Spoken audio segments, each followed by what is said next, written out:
Ladies and gentlemen, welcome back to the No Laying Up podcast. Got a fantastic episode for you today. In-person interview with Lee Trevino. I think this has probably been up number one, number two on the wish list for ever since we started doing this. Traveled to Dallas to this for this here at Merido and had an absolute blast, as you might imagine, talking to him about his career. We left a lot of stuff on the table, but listen, he gave us 2 hours of his time, which we are forever indebted to. It was a fantastic time. Had to bust out the A-plus outfit. I'm in my Roback Q-Zip, my white one with the green trim. It's my favorite. We are deep into fall and quickly approaching the holiday season. Roback is ready. They're fresh off restocks of our favorite polos, hoodies, and Q-Zips. There isn't better gear for the remainder of fall golf or just fall outfits in general and winter outfits. It's fantastic. The fit, the feel, the quality, it is fantastic. They just released brand new performance crews. They are soft, stretchy, comfortable, breathable, lightweight fabric that is also just has the perfect stretch, great for the course or a night out. I needed to flex some other things in there because I am wearing hoodies too often. Don't need to say anything more about the hoodies. They're legit the best hoodies we've ever worn. The fabric is so soft. And you can pair these bad boys up with the new Roback 5-pocket pant. These look absolutely fantastic. Cannot wait to get our hands on these as well. Just keep making new clothes, Roback, because everything you've put out has been awesome. We greatly thank you for your sponsorship and grateful for all the tremendous apparel that you make. It is the holiday season. Load up on Roback both for yourself and for others. Use code NLU at roback.com for a generous 20% off your first order through the end of this week. That's RHOBACK.com. 20% off bottoms, Q-zips, hoodies, vests, all that and more with code NLU. Get ready for the holiday season with Roback. Without any further delay, here is Lee Trevino. Everyone I talked to, when I told them I was coming to talk to you, said this would be the easiest interview I've ever done. I'm sure you've heard that one before, huh? Well, I'll tell you what. I'm a week away from 84, and when you talk about golf and you talk about what I've achieved, my memory's pretty good. Other than that, I don't. If it's not important, I don't remember it. You understand that's the way I work. I've worked that way my whole life, and I think that's one of the reasons that I've been successful is because I'm loose. I'm loose as a goose. Gary Player's loose as a goose. He's 88 years old, and he still can hit the ball pretty good. Anyway, it's good to see you. Thank you so much for your time. But thank you. I'm wondering, I mean, every clip I've ever seen of you, every round of golf, every interaction you've ever had, I ran into you once, you would never remember this, at the Greenbrier maybe 4 years ago or so. You're on, right? Do you have to pump yourself up when you leave the house? Do you have to pump yourself up to go be ready to be Lee Trevino? No, I can't wait to talk to somebody. I mean, that's the whole thing. I like people. I like to tell stories, and I like to. I'm a history buff. I learn a lot, from it. I have an old saying that I tell people every day. I says that I have a difficult time sleeping at night because I can't wait to get up in the morning just to hear what I have to say. I mean, I don't know what's coming out of this mouth. My wife keeps telling me, she says, they've got these cell phones now, and everybody's got a recorder. Watch what you say. And I can't tell you what I say back to her, but anyway, I don't say much back to her, But yeah, I'm on. I'm fired up. That's why when I leave the golf course, I don't go out at night. I don't feel like entertaining and talking to anybody afterwards. I've already talked for 10 straight hours to different people, which is fine. And when I go home, I go to bed early. I still, to this day, go to bed at 8:30. Yeah. Which is wild. I just finished your book. They call me Super Mex, which is we just learned is 40 years old now, your autobiography. I think you need to write another one for the second half. Yeah, I was talking to Jaime about it, and we look like we may work on something, the second stage, I was going to say, in the book, you did not go to bed early very often in the early phase of your life. Well, I can't, I almost said something there. No, you're right. Yeah. I struggle to picture this scene so much that you talk about in there about finishing rounds of golf at professional golf events at majors, going around in Southport during the 1971 Open Championship that you won. Those nights that you give us an idea of what was that week like? Just 1970, where you're hanging out and what you're doing. Yeah, well, I'm hanging out at the Prince Wales Hotel, which is right across the street from the Kingsway Casino. I'm not a wine drinker.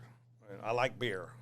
I haven't had a drink in 32 years now, 31 years, but I wasn't a wine drinker. And Jimmy Dean, the movie actor and the sausage guy, he came to watch me, defend my title or to play, because I had just won the U.S. Open and I'd won the Canadian Open, and now I was playing Birkdale for the third leg there. And Jimmy Dean was sleeping on a bench out there because he wanted to go out there. He's 6'6", big old guy. So we see the casino across the street. Now you have to understand that if you're leading or close to the lead in the Open Championship, you're not going to play. That tournament ended on Saturday, simply because at that time they didn't play on Sundays in Scotland or in England, the Open. So we kind of buddied up. He was shooting a movie there, Diamonds Are Forever, with Sean Connery. And then he says to me, he said, let's go over to the casino. I said, okay. I'm not a gambler, but I went over there. And the tee times generally, when you're close to the lead, is usually around 3. We were teeing off at 3:45 on Saturday. Now, this was a Friday night. And so he and I go over there, and I got introduced to the owner of the Kingsway Casino, and I went and wrote a check for $1,000 to get some money to pounds to bet. I don't know what we were going to bet on. And he says to me, he says, you don't want to do that. And the owner's telling me that. And I said, I don't want to do that? He said, no. He says, you can't win. And he was right, because they took the tie there in that casino, and that's a big odd there. Odd shift, the odd thing. So I said, well, what are we going to do? And the owner says, listen, why don't you just get here, take a glass of wine and walk around with me and say hello to people. I said, okay. So we sat there until 2 o'clock in the morning, almost 3 o'clock in the morning. I was drinking wine and leading the Open Championship. Yeah, I was leading the Open Championship, and I got up the next morning about 8:30. I mean, about 1:30. I slept till 1:30, which was good. The worst thing in the world you can do in an Open Championship is when you tee off at 3 o'clock and then you wake up early in the morning. Now what the heck do you do? Yeah. So, I went out there and Won the I championship. birdied 5 of the first 6 holes. Playing with Mr. Lou in that one. Playing with Mr. Lou. He was my best friend. I'll tell you, I know Mr. Lou from Taiwan. We played Tamsui Country Club in a match one time. He beat me 10-8. He beat me 10-8. I was in the Marine Corps, and he was in the Air Force there in Taiwan. And we were playing an inter-service match, and 5 Marines went over there to play him. And Mr. Lou beat me 10-8. I'll never forget it. And then he came over to Okinawa, and I beat him there at Owasi Meadows. And then we saw each other back and forth when we were playing internationally in Japan and stuff. And then, we went, we tangled together. He was a hell of a player, but the problem is he was a small man, didn't weigh much, played the small ball, which is a 1.62. That ball went a long way. That's what I was playing also. And when they converted over to the big ball in 1974, Mr. Lou's career was over. He couldn't compete because he couldn't hit it far enough. Yeah. He got a bad break there on that 18th hole of that one. The lie he found. The lie he found. Ball above his feet. He's almost standing in a bunker. Yeah, and it would have, because he could still eagle the hole, you understand, and me birdie it, and we go into a playoff. He hit it, and he couldn't stand outside the bunker. I mean, that was absolutely unbelievable what happened there, because he's down. I mean, the ball's almost to his buckle, and he took a wood out, which you should do in that lie, and he whiffed it. The club actually went over the ball, and the ball hit in the heel, and it almost hit him, and the ball went over his left shoulder and hit a lady right in the forehead. And I mean, I said, oh my. And I hit 6-iron in there to the back of the green, and 2-putted from there. He made about an 8-footer for birdie, and then I put my ball down. Television almost missed that 3-footer because I putted so fast. I'd put the Why club, is that? Well, I just did that, because I take the putter. I was taking the putter back before my eyes got back to the ball. See, I would look at the hole, forward press, and as my head was moving back to the ball, the putter was gone. See, most people get the yips and can't take the putter backs because they stare at the putter. Yeah, in other words, they're staring at those lines in the putter. I hate putters with lines. And they stare at the putter. And then they can't get it back. So what I did was I taught myself to look at the hole, and as I'm looking at the hole, my head was connected to the putter head. And when my head came back to the ball, the putter was already gone. And that's why I was so quick with it. What is it? The 1974 PGA where you putted out? Maybe was it out of turn? You didn't want to sit and wait for the final putt to win by one, and you just went ahead and putted it. Let me tell you something. I was choking so bad that I had so much cotton in my mouth I could have knitted a sweater. I'm gonna tell you, I could have gotten that bunker and made you a beautiful sweater with all the cotton I had in my mouth. And I was playing with Jack, but you know, Jack actually gave me a break there. Because I 3-putted 17. I had a 2-shot lead. I'll never forget this as long as I live. And I'm standing on the tee, and I've hit this driver all day with a fade and fading it. And then that 17th hole was a dogleg left. And the greens were terrible. They didn't hardly have any grass on the greens. You could see the footprints everywhere. Is it Tanglewood Park? Yeah. And they'd had a bad summer with the grass, and then it had a lot of rain. And, I mean, it was actually the ball was sticking on the green. There was no bounce. When you hit a wedge in there, it would stick in the green. And but anyway, we get to 18. We get to 17, and I tee my ball up, and I hit a draw. But you don't hit draws. No, and that's what happened. Nicklaus looked at me, and he says, "Where the hell did that come from?" I said, "What?" He said, "You're drawing the ball?" I said, "Oh yeah, I can draw the ball. I just don't like to." I said, "I don't like a draw," and he said, my. He hits a 3-wood down there next to me. We both hit it on the green, and I had about a 35-footer, and I left it short and a little right, and I missed it. I missed about a 3.5-footer there, and now we have a 1-shot lead going to 18. And so we get up to 18, and I hit a driver, and I busted it right down the middle of the fairway. And Jack hit first because I had bogeyed 17, and Jack didn't hit driver. 3-wood. He hit 3-wood. But you see, that was his plan. That was where his strength was. Jack would make a plan when he got to a major championship, and he wouldn't go off of it. And he says this is a 3-wood hole, and then we're going in from there. And he hit 3-wood. And then he hits his second shot, pin high, about 15, 20 feet right of the hole. Hubert Green was, I think, a little bit left. And I hit mine a little long. I hit my 6-iron a little bit long, and I had about a 30-footer downhill. And I left it about 2 feet short. And I walked down there, and Nicklaus started looking at his line, and I looked over at Jack, and I said, "Listen," I said, "if you guys don't mind, can I finish? Because it's customary if you're going to win a golf tournament, you mark your ball.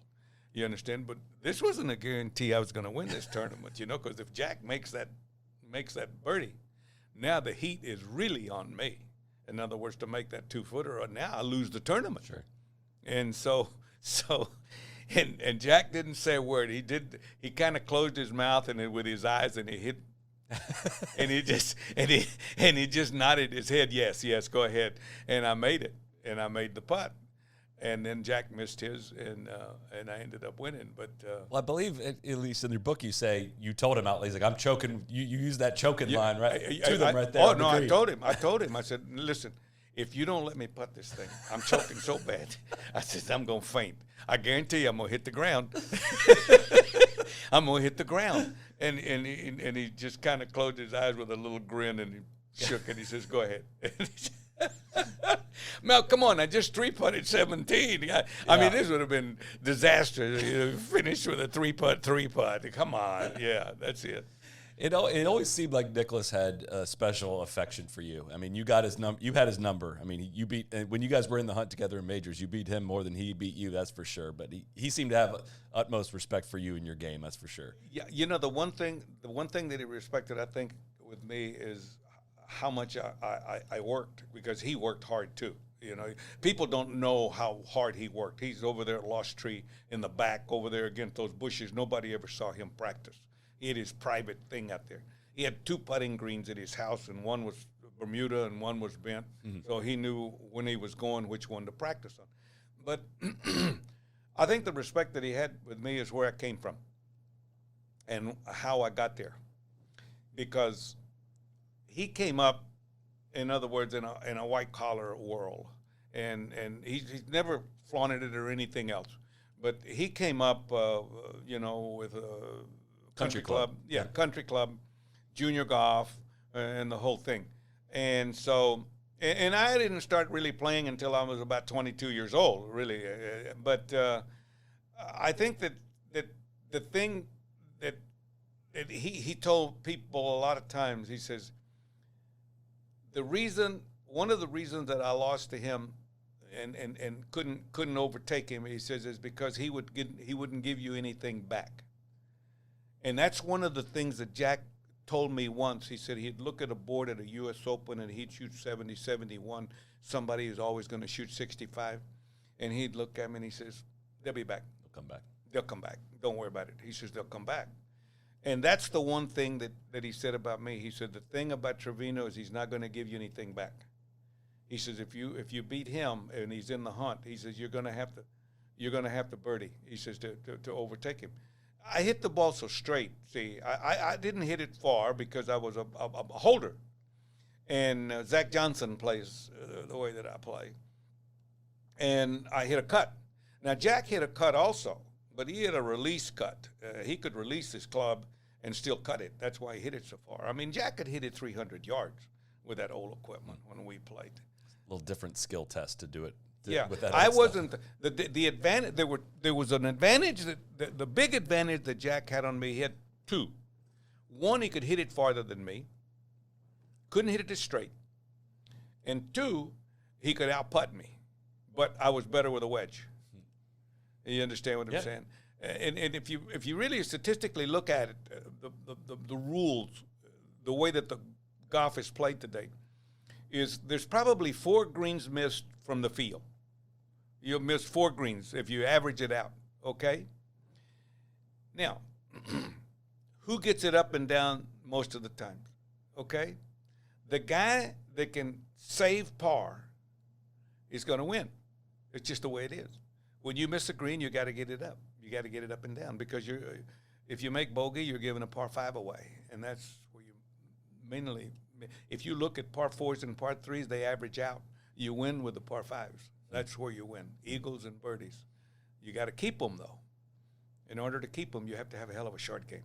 So you would light up when there'd be less par 5s, right? Marion had 2 par 5s. You loved that. But yet Birkdale had 5 par 5s, but you could reach those. I could reach them all but one, and because of the small ball. Yeah. And I had played the Alcan Golfer of the Year there one year. We played there. And I knew, see, that was the only golf course that I was familiar with in Britain when I went there to play. I wasn't familiar with any of the other golf courses, and that was where I went. And I said, well, I know Birkdale. It's got 5 par 5s. I can't wait to play. Because, I mean, if you get a short hitter and he hits a par 5, I mean, that's Christmas for him. Yeah. I mean, he's really, he's really excited about that. But I could reach all of them but one. And Jack couldn't reach the other one either. So, which hole was that then that was unreachable? 15. 15, okay. I think it was 15. Yep. Yeah. Because 15, 17, and 18 were par 5s. Oh, that was long, that one. Yeah. It's funny. I preparing for these interviews, I got to do one with Tony Jacklin about 2 years ago. Oh, and my friend, my buddy. It's funny when I'm researching the 1972 Open, I'm cursing you because I'm getting ready to interview Tony, and I'm this lucky Trevino guy chips in all over the place. Because I was so excited to talk. Now I'm preparing for this one. I'm like, all right, go Lee, go. As you're chipping in, holding it from ever. That one broke him. I mean, he did not recover from letting that one get away. You know what happened is that really, I got to explain this to you. When we were playing Muirfield, we were all in the hunt. And he and I were 5 and 6 shots ahead of Jack. Jack was third, going for the third leg of the slam. That's right. And so Tony and I tee off. When we teed off on number 9, Nicklaus had caught us. He caught us. And Tony's looking at me, and I'm looking at him. And number 9 at Muirfield is a very short par 5 with a wall on the left side. I mean, the wall is close to that green all the way down. They got a brick wall or a rock wall. He and I drove it down the fairway, both of us. We both hit 5 irons on the green, and we both made the putt. We eagled it to take the lead again. And we go around, and you know, you talk about me chipping in and everything. Jack lost that tournament. We didn't win it.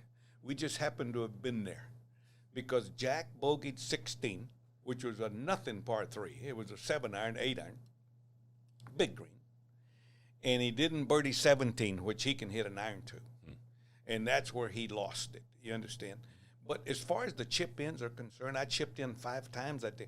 That's so many. Yeah, I chipped in 5 times for the week. But the thing, I was using an old wedge. I was using a wedge from 1937. What? Yeah. 40-year-old wedge? Yeah, it was a Helen Hicks. It was a ladies' wedge. It was an R90 Helen Hicks. And it had dimples. It didn't have lines on it. And dimples are illegal, to tell you the truth, but they can't measure them. Because you're supposed to have a 3-to-1 ratio between the lines. Well, I took it to the RNA, and I said, check this. Says, we know where we can check it. I said, well, but the thing about it was when I chipped in on 17, I tell people to look at the film of the BBC film. I went to the tee to tee off. I put my ball down and I took a waggle, and the cameraman and the tripod walked in front of the tee to get position. So I had to move back. And I stopped right in there. You know, I was interrupted from hitting the shot. So I walked and made a circle, put the tee back down, teed it up again, just like routine, got up to hit again. As I took a waggle, the guy with the tripod walked in front of me twice. Now, I got interrupted twice. So now, you know, I'm short-fused, and my chili is a little hot. You could put me in a taco, I'm telling you.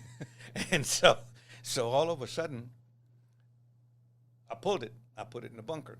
I had to go backwards out of the bunker. Then I hit a 2-wood to the left in the opening because it's all guarded 17 in the front. Tony and I are both in the same position.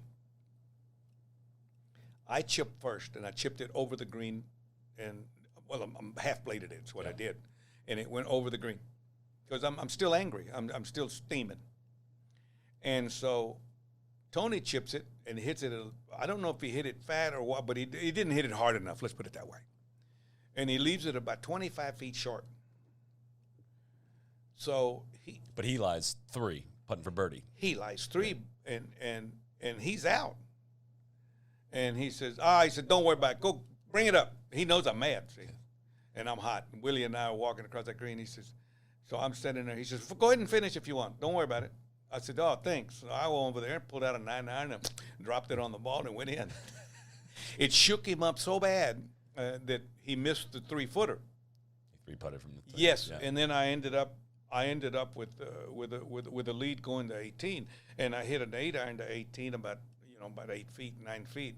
They said that, I don't know if it's true or not. Never asked Jack this, but a guy told me that he was in the locker room, and Jack was in the locker room, and there was a TV in there, and he said that one of the members says Trevino's in the fairway. He said he hit it past the bunkers because I was hitting that small ball. They had 2 bunkers on each side on 18.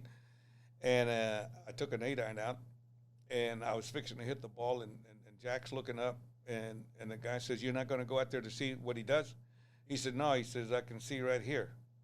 And he said that Jack was looking at the screen and watched my swing. Now, I never asked him this. And he says he watched my swing, and he said before even the ball came down on the green, he reached down and started unlacing his shoes. All he needed to see was the swing. Uh-huh. Yeah. He said all I had to do, and that's what he said that he told the guy. He said, no, I don't need to go see him. He said, I watched that swing. He said, that's all I can tell. Because they could tell the way I came through it. You mentioned Jack preparing for major championships, and you wrote about this as well, to say he was the first one to start charting golf courses, to start understanding yardages. So how did that work before he did that? I mean, were there sprinkler heads with yardages at all? No. You were totally eye testing to figure out how far away? How did you know your distances back then? There were trees on the right side of the fairway. There was a 100-yard bush, a 150-yard bush, and a 200-yard bush. Even in majors and Every golf course had it. I mean, if you go today to Wingfoot, and a member will tell you, he says, "You see that tree there? Yeah." He says 147 from here. Yeah, that's how you did it. That's how they did it. They had no sprinkling system. The sprinkling system then was the riser. Remember, you put it in and you turn it on. No, they didn't have any plates in the middle of the fairway or nothing. They had bushes on the right side, and every golf course had them. You know, you just looked over there. Got it. Yeah. A quick break here to check in with our friends at Rapsodo. If you want to make sure that you are not participating in our annual Christmas thread, which is the horrible golf gifts that you get from, the family member that doesn't play golf, I'm going to recommend that you put a mobile launch monitor, the MLM2 Pro, on your list. You can get ready for the holiday season by gifting your loved ones or yourself the perfect golf present. That is the all-new Rapsodo MLM2 Pro. Building off the success of the original MLM, the mobile launch monitor, which is now only $299.99, Rapsodo's introduced the MLM2 Pro, a mobile launch monitor and golf simulator that is revolutionizing the game.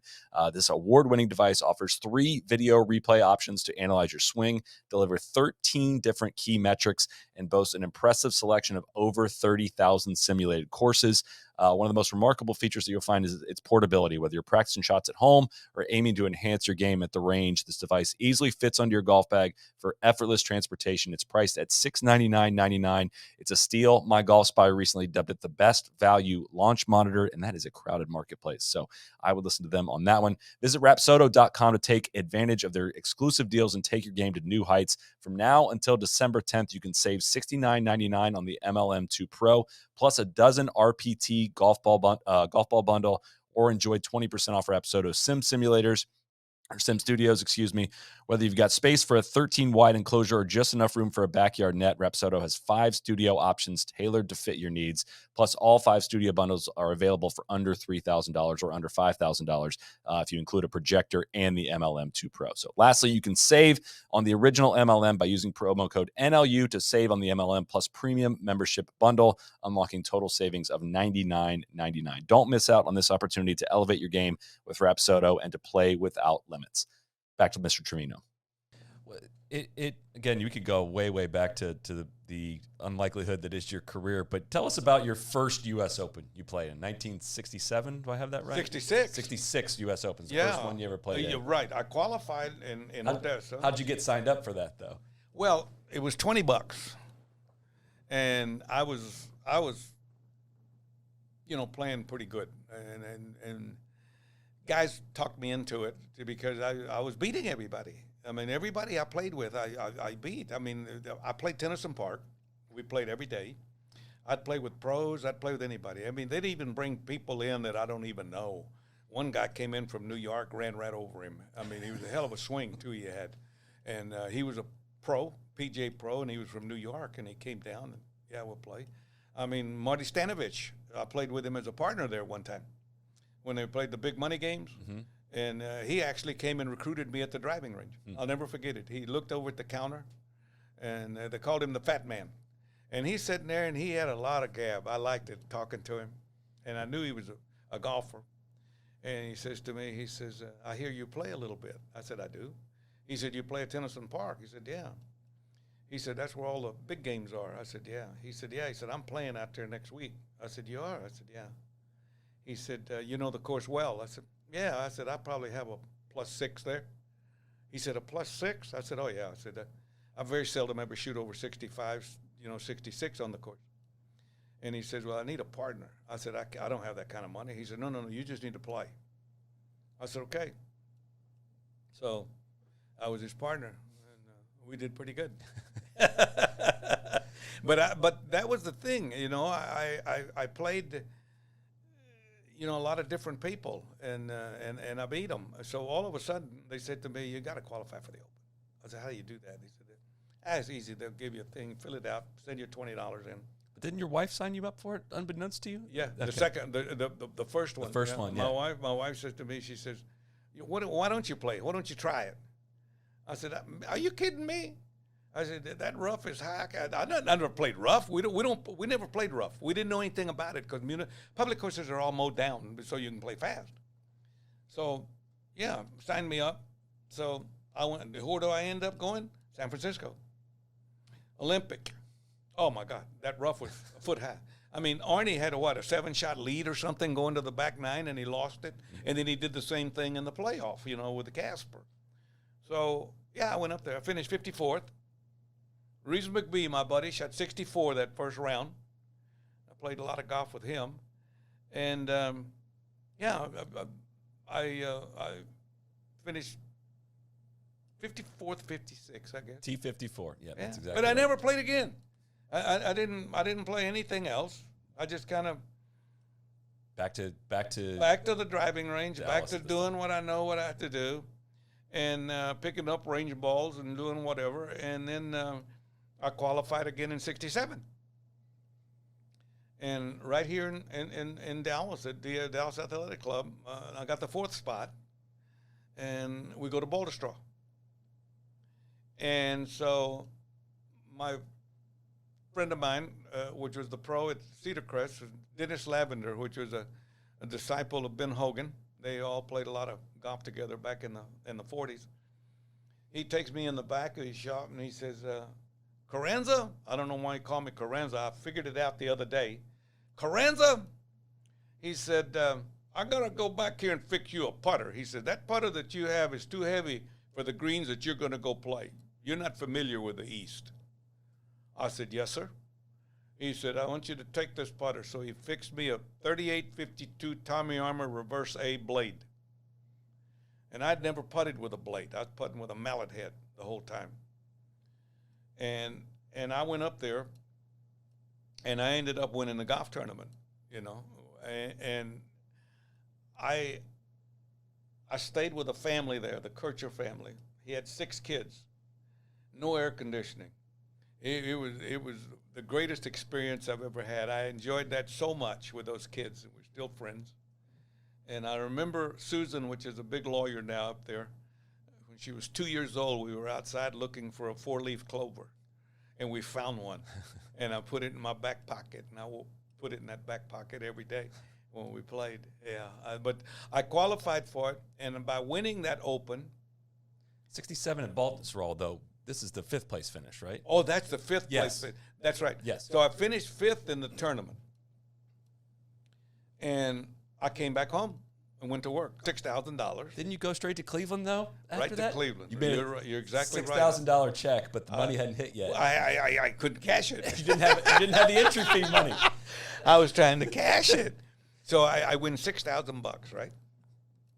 So because of that, I got an invitation to play in the Cleveland Open, which was at Aurora Country Club, Cleveland.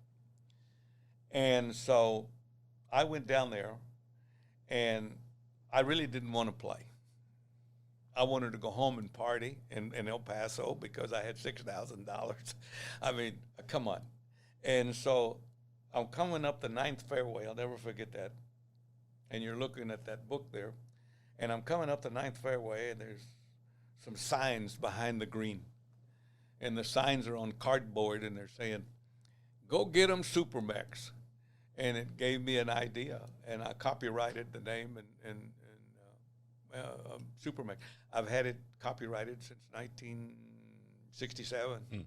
But anyway, by finishing fifth there, I ended up getting some invitations to go and play other tournaments. So I went to Minneapolis, St. Paul, and I qualified at Hazeltine to play one tournament there. But I was already exempt to go to the Canadian Open, New York.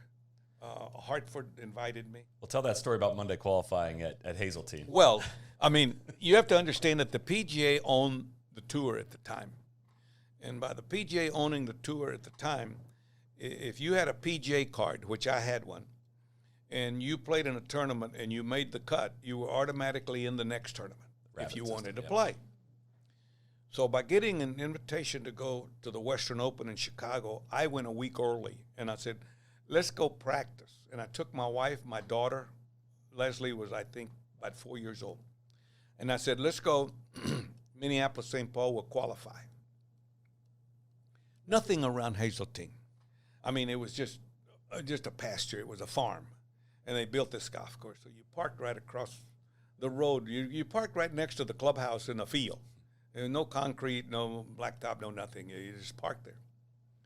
So Monday, call them the Rabbits. So we went out there to qualify. So I teed off about 8 o'clock in the morning, and I shot 78. Now, you shoot 78, you're not going to make qualifying. Come on, that's not going to happen. So I'm packing my car up. And Wade Cagle was one of the greatest guys that we had. He was a rules official. And he called me Pinto Bean. Now, today, I mean, people would frown on that, but we do. I mean, come on, it didn't mean anything. So he called me Pinto Bean. So I'm packing the car up to leave, shooting the 78, and he says, Pinto Bean. He says, where are you going? I said, man, there's no way I can qualify. I said, I'm going to Chicago. I'm in that tournament. He said, what'd you shoot? I shot 78. He said, hell, you're leading. I said, what? He said, you might be leading.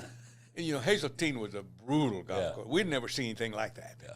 And Dave Hill, remember he said, Dave Hill, the late Dave Hill, he was my buddy. He said, man, they ruined a hell of a farm out here. He says, but anyway, I ended up making the cut there. I went to Chicago, made the cut. Make a long story short, I kept going. Every cut I made, I ended up playing 13 straight tournaments. Made the cut in every tournament. Hawaii was my last one. I was voted Rookie of the Year. I won $33,000 for the year. That's what I won, and which was a lot of money to me. Well, yeah. I mean, if we could take this moment to go back a bit and learn a little bit about your background and growing up and how you got into golf and where you grew up. And I got to admit, I think when I was starting reading the book, I was mad in my house because our dishwasher started leaking, right? I got a little upset about that, right? And I pick up your book and I read about your childhood and where you grew up, and I went over and I think I kissed the dishwasher after that and was thankful I had a dishwasher, right? So paint the picture for us. I can remember sleeping and living under a tree at the age of 3 on a farm. And the reason for that is because Mom and my granddad were working on a farm in Rowlett, Texas. And it was too far to walk home. By the time you pick cotton till dark, by the time they're 4 miles away, they got no transportation. By the time they walk home, they got to turn around and walk back.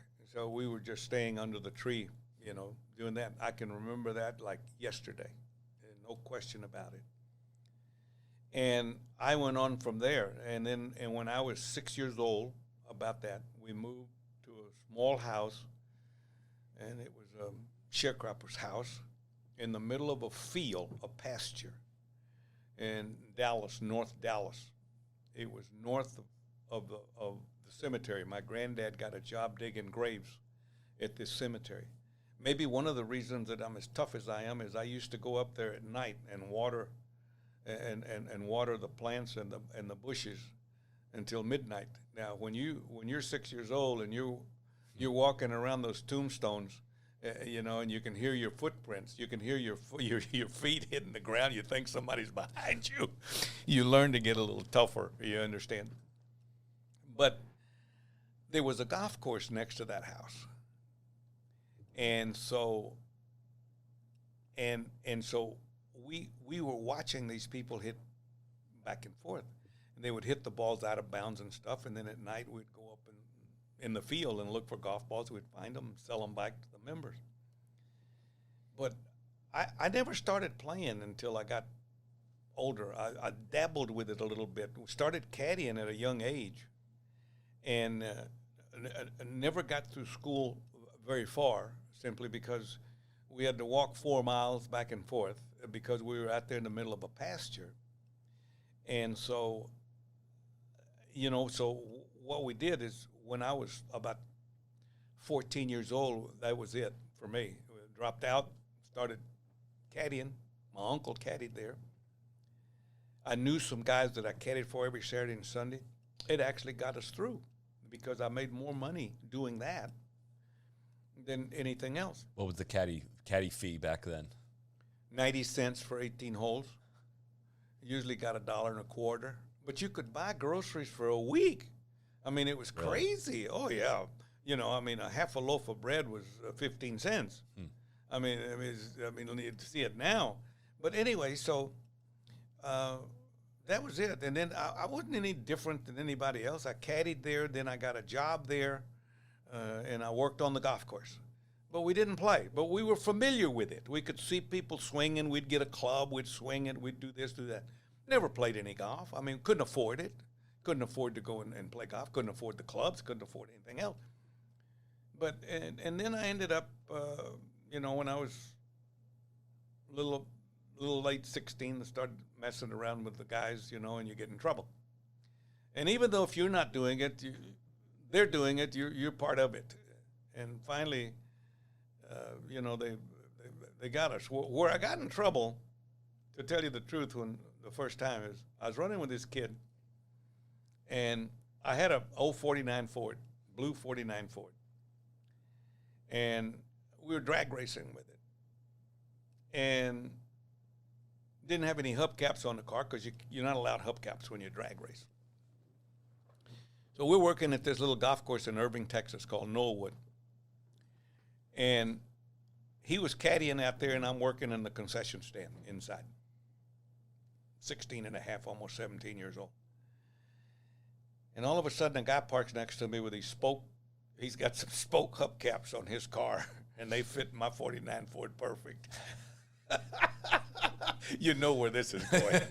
And so he takes them, he goes out there and pops them off that car and puts them on my car. And then we head home. And by the time we get home, I guess the guy had finished playing and come, and we're gone. But he sees his things going, so he reports it. And the motorcycle policeman on Northwest Highway, as we were coming home, stopped us.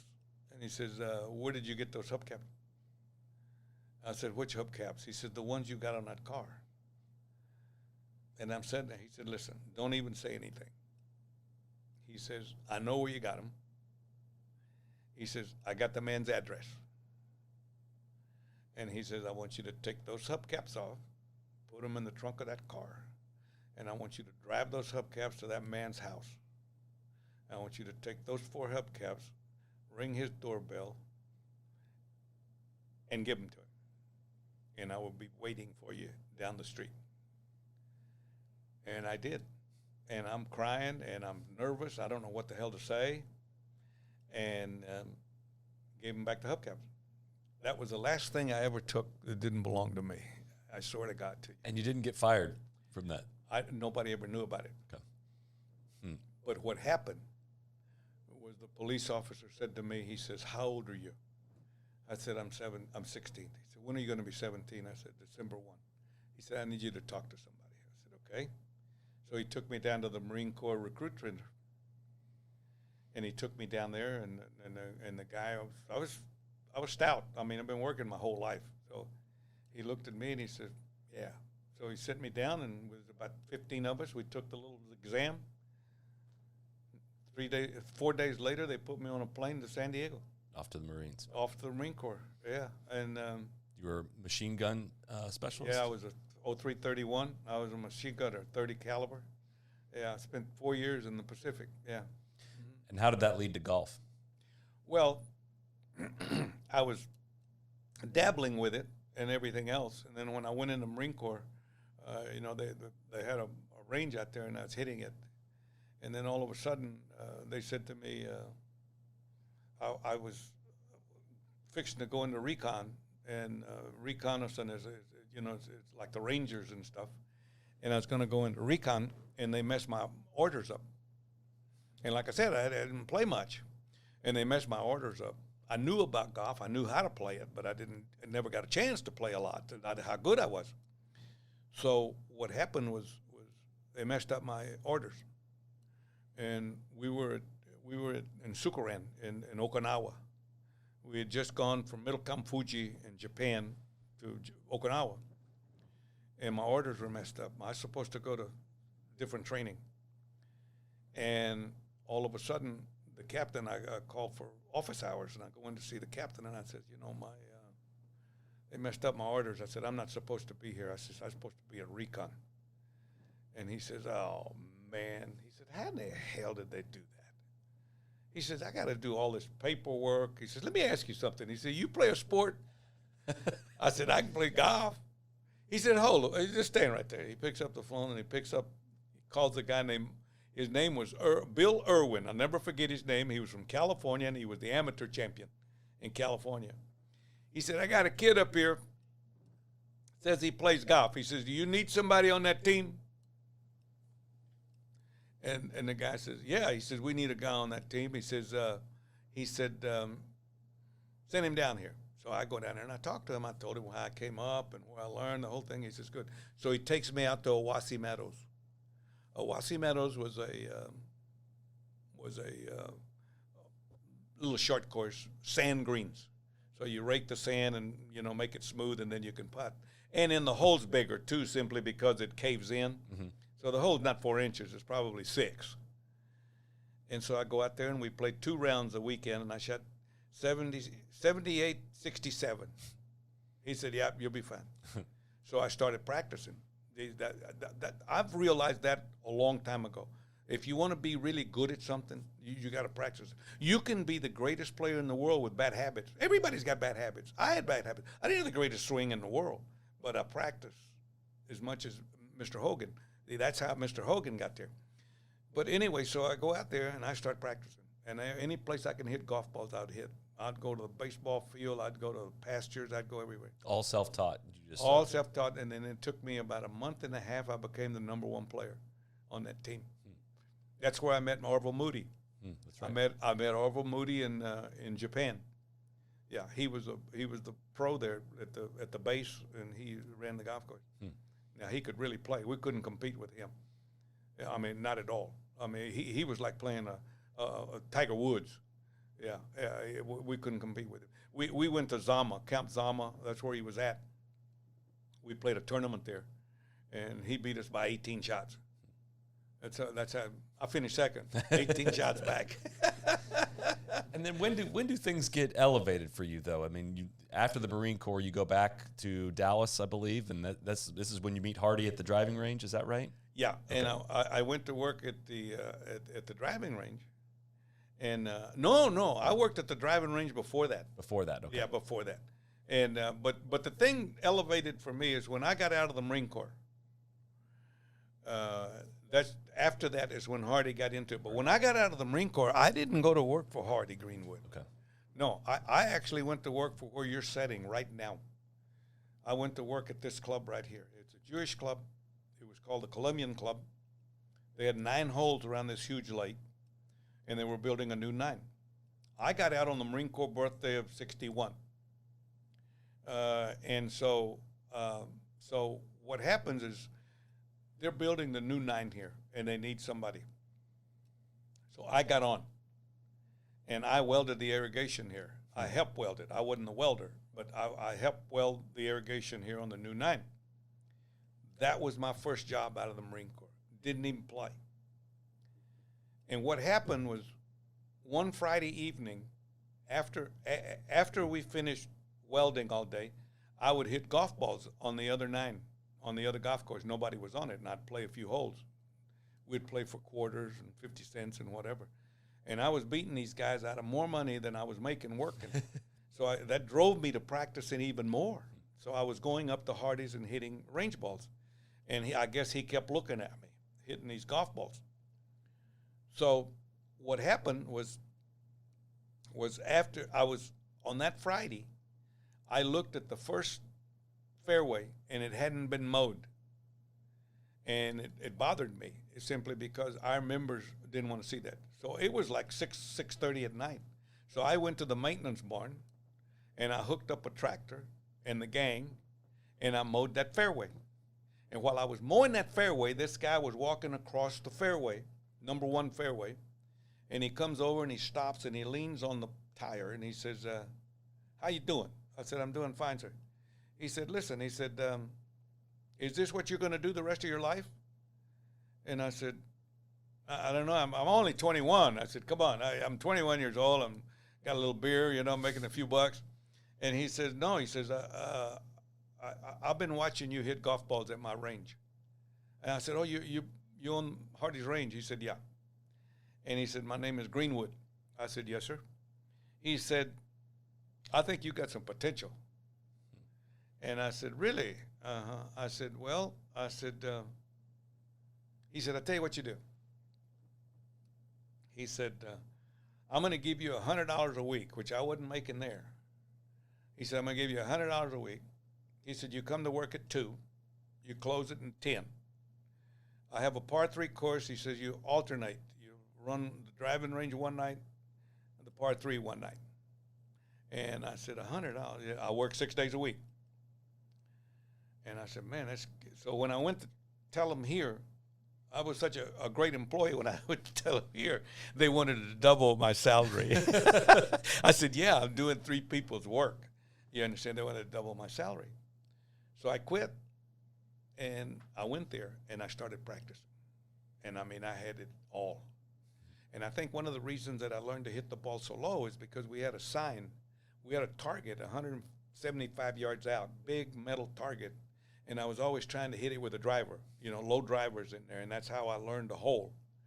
And so in the par 3 course, I played it a dozen times a day with different clubs. And then I started beating so many people with just one club that I had to come up with a quart bottle and a Dr. Pepper bottle, and I taped it, and I'd throw it in the air and hit it, and I could shoot 29 with it, with this bottle, and I'd take a half a stroke a hole. I never lost with it in all the years I played with it. I love that story. I never lost with this bottle.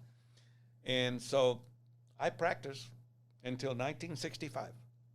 Like when you say practice, you're talking how many golf balls a day? Over 1,000. If you Unbelievable. If you put a combo on the chipping, I had no bunker. Gary Player taught me how to play a bunker shot when I went on tour. I didn't know how to play a bunker shot. Tennyson Park East doesn't have a bunker. Not on the golf course. It's in the floodplain. And we didn't have a bunker at the driving range. So I never got to hit out of sand. I was the worst. And as a matter of fact, I didn't have a sand wedge. I had a McGregor 11 iron. It was a wedge. 11 iron. 11. It's called an 11. You look at it. Yeah. Back in 61, 62, they had 11 iron. And it was, I loved it. A lot of gooseneck, black face. I mean, I could spin that thing. But I didn't have a sand wedge. So when I got out on the tour, I said, who's the best? He said, there's 2 out here. I said, Gary Player's one. Chi-Chi's the other. I went to Gary. He was gracious enough to teach me. Back in those days, those guys wouldn't teach other guys because you got to play, you see. I became one of the best bunker players out there because I had to learn. So I practiced a lot, But anyway, you loved it, though. I mean, just hitting golf balls. That became your thing. I just loved it. Yeah. I mean, August and July was my best time. Because nobody was out there. It's too hot. It was 105, and man, I was pounding those things. It was unbelievable. I was doing it, pounding them. But I entered my first tournament, and my first tournament that I entered was in 65. And I went to Sharpstown in Houston. It was so funny. I'd never been down there before, even though, I mean, we don't go anywhere. Where are we going to go? That's why I went in the Marine Corps, so I could see what the other side of the street was like, But you look at Houston. So I got a 55 Chevy. Never forget it. Bel Air had air conditioner, but I wouldn't run it because the traffic was so bad in Houston that it would get heated. So we'd turn it off. And I got my caddy next to me that played out there, or caddied out at Tennyson Park. So we go to Sharpstown to play. And I ended up winning it in a playoff over a friend of mine. And so we come back home. I'll never forget it. We get $1,000. What was $1,000 like to you at that time? We couldn't cash the check, but we had $20. So we got some gas, and we got 2 RC colas, half a loaf of bread, and some bologna. And we ate bologna sandwiches and we drank RC colas all the way back to Dallas. Here's a black guy and a Mexican in the car. in a 55 Chevy, baby. We were headed back to Dallas with $1,000. I don't know where the hell we were going, but it's just the way it was. I mean, it's just the way it was. And then I repeated it in 66. And then 3 years later, you went in the U.S. Open. That's because it was the path to I mean, you didn't necessarily think you were destined to play tour golf, right? I mean, the path to even getting your Class A PGA card at that point was quite difficult. It took years and years and years just to get that kind of status, right? I think one of my advantages was that I knew zero about what went on with the tour.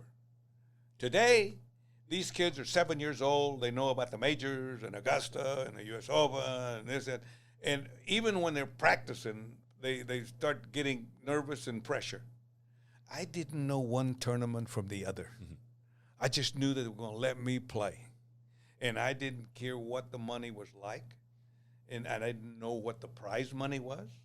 I had no idea what first place was, and I didn't care. And I didn't care simply because from the humble beginning that I had, I could live going back to it because I know how. You know, you see all these homeless people that you see here, they never started out that way. That's why they don't know how to go, where to go, or what to do. I would survive. You know, I know what to do, how to get by. And but when you look at golf tournaments, I mean, if I tell you, and you'd say silly, because you'd say, well, he was a caveman under a rock. If I tell you that when I was working at the driving range, I had no clue of who Arnold Palmer was, Jack Nicklaus, the Masters, the Tour, the Open Championship in Britain, I had no clue. Nothing. I had nothing. I just knew how to get to Tennyson Park to play 4 guys, $1 Nassau, and skins, and I was happy. Yeah, I was happy. We could tell. I'll never forget, I used to play with a guy named Howard Buchanan, and we'd go and play different golf courses, and we'd gamble, all gamble. Not much, 50 cents, $1 a side, stuff. You'd win $20 or something. And then as soon as we finish, you know, because it's a public course, as soon as you finish, you know, the beer's too high there, so we'd drive to the first 7-Eleven. We'd get a 6-pack of beer. And we were so good at he was so good at it, as he reached in the cooler to get a 6-pack of beer, and he says, I said, what's the matter? He said, wait a minute. He said, this thing is too light. He said, there's got to be a can missing. And he opens it up and looks in it. No, instead of 12 ounces, there were 10. There were 10-ounce cans. But he knew. He could just he could tell by the weight. He said, there's a can missing out of this 6-pack. But that's how we lived our life. Well, that's what you set the scene, too, when you wrote about going out to the 67 U.S. Open. You had 6 shirts, 3 pairs of pants, 1 pair of shoes. Remember how many golf clubs you had? Yeah, I had 13. 12 is what you wrote. 12 clubs, yeah. because you did not have 13. the wedges, I don't think. Oh, no, yeah. I didn't. Couldn't use the wedges. I had an 11 iron. It's the first time you've been east of the Mississippi.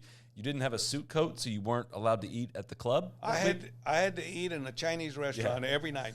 I walked down Highway 22. Do you know how many people get killed on Highway 22 in New Jersey every day? I mean, this is dangerous. There's no sidewalk. There's no nothing. I'm walking down the side of the road. They wouldn't let me in. And then I came back 25 years later to play in the tournament, stayed in the Union Motel was the name of it. And I stayed in the same hotel, and the owner gave me a suede coat. And I looked at him, and I said, you could keep that. I said, I needed it back then. I bought my own now. I said, I own a lot of them right now. I don't wear them, but I got a closet full of them. But no, I did take it, and he gave me this suede sport coat. But no, you couldn't eat in the restaurant without a jacket. I didn't know that. I had no clue. Yeah. It's a whole different scene for us. I'll give you one better than that. First time I went to New York, I went there for the 1971, I think it was, when I won Athlete of the Year, and I won the Hickok Award. And I'm staying in this high-rise hotel. And everybody's, I never seen rush like this, people running everywhere. And when we got down, they had a counter with little swivelly seats to eat breakfast. And I sat down and I ordered a bunch of stuff. You know, I ordered eggs and bacon and everything. And this is how I found out how slick they were. You know where this is going. So all of a sudden, I sit down, I'm fixing to eat. They bring my breakfast, and I guess this guy's watching me. And as soon as they brought my breakfast and put it in front, he says to me, he says, sir, he says, there's a phone call for you at the front desk. And it's pretty good ways over to the front desk. I said, "Oh, thank you very much." So I get up and I walk over there, and when I got back, he had eaten my breakfast. That's I good. did not see that. That's what you call surviving. Yeah. I'm going to tell you, this guy probably can't eat a steak. It takes too long to eat a steak, but scrambled eggs and some toast. God. Yeah, he ate my breakfast while I went over there to see. There wasn't no phone call, but like a damn fool, there I go. Well, I mean, what was it like when you started making money? I mean, you grew up very poor background and you started making money on the PGA Tour. What was that like? What was that change like? I love the story you tell about what you did with your grandfather's beer bill at the bar. Every time, Yeah. you know, my granddad went up and down Greenville Avenue. They're on Park Lane, Greenville Avenue, and there were about 5 bars that he'd go to. He liked to dance. He was 78 years old. He was the toughest old bastard you've ever seen. And so, and he didn't have any money. So I went to all the bars, and they all knew me, you know, the owners. And I'd say, listen, I don't want him buying rounds. I said, but as far as him drinking beer, just keep it on the tab, okay? I said, I'll come into town. When I come into town, I'll come by. And I mean, I can't believe a man could drink that much beer.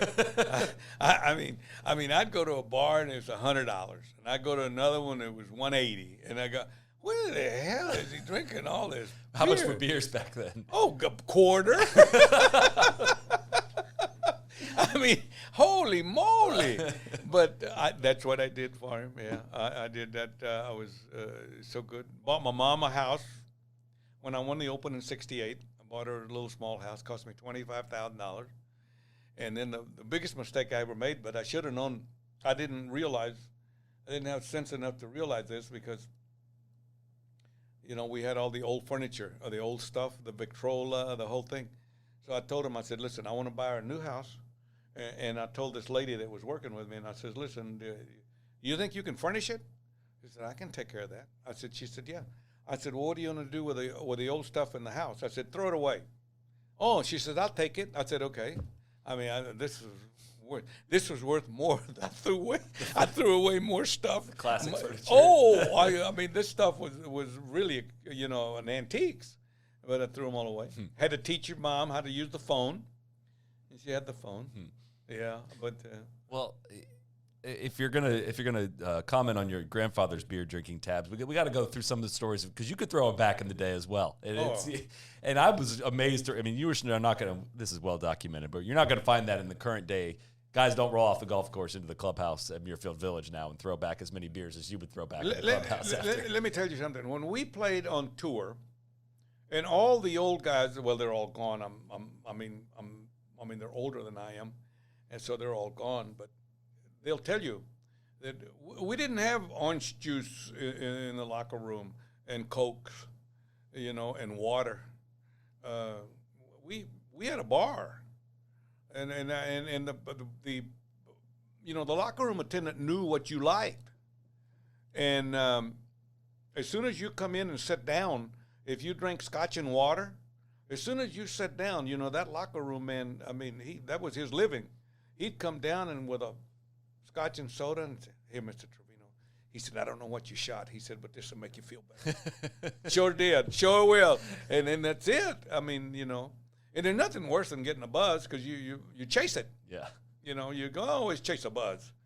But, oh, no, we always had a beer cooler.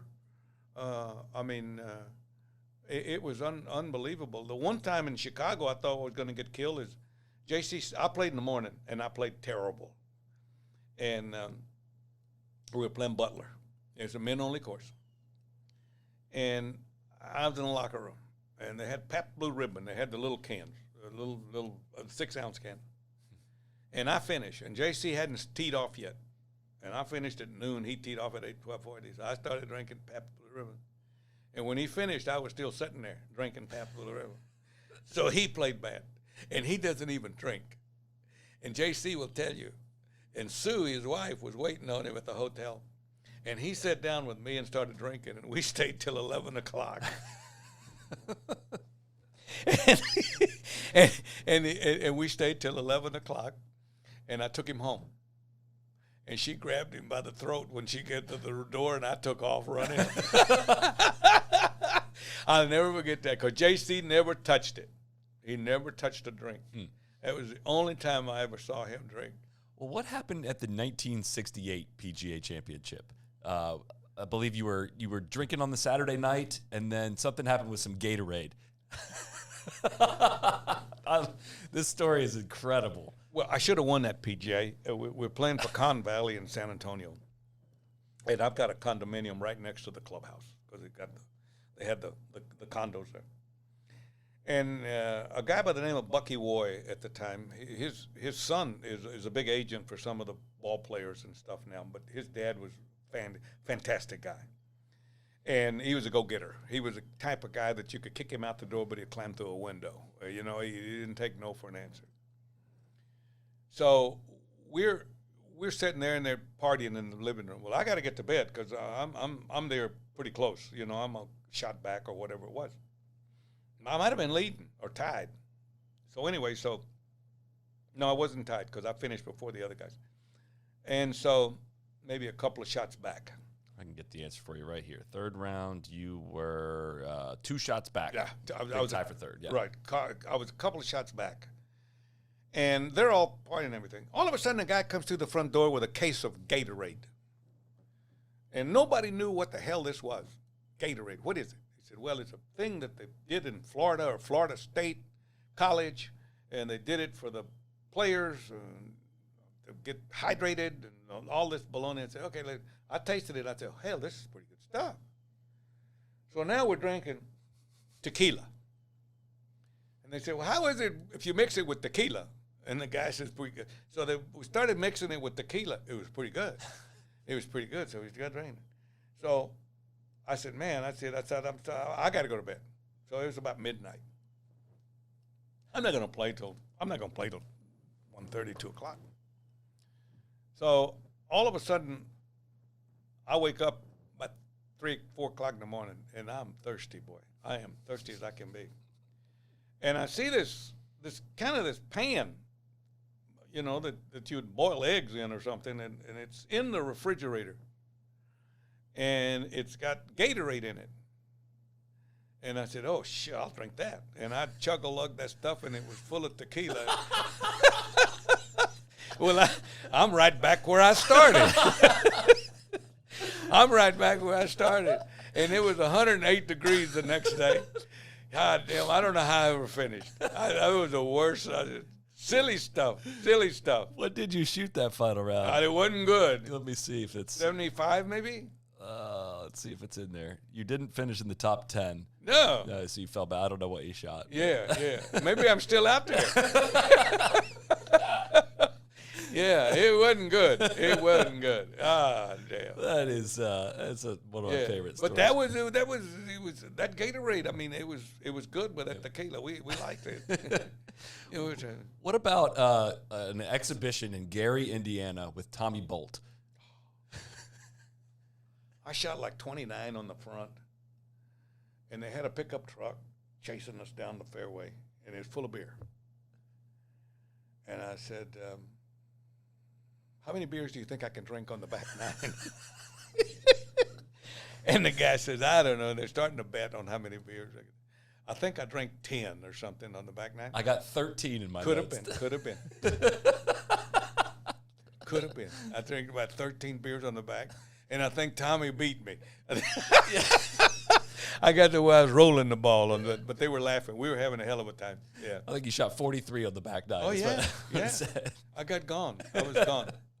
But they were all, but all the gallery was drinking with me. They had the whole. I wasn't the only one drinking those beers. They had a pickup truck full of ice, stacked up with beer all the way to the top.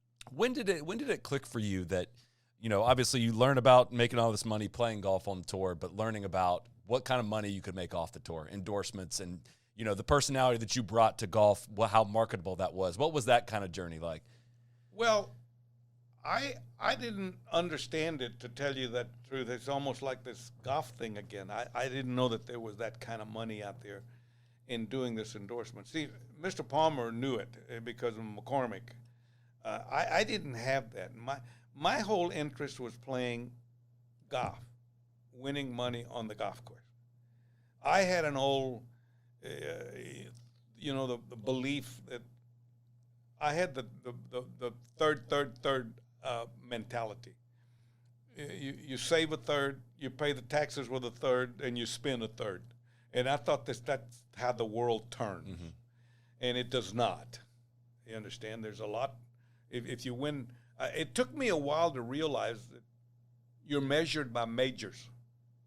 But you have to win other tournaments to go along with those majors. There were a lot of players that won majors that never won anything else. So as far as the endorsements go, it was short, maybe a year, and then they didn't win anything else. They're gone. You understand? And this is how they do that. And it took me a while. I didn't really understand endorsements until I went and got managed by Chuck Rubin, which was Tom Watson's brother-in-law, which was Tom Watson's agent. And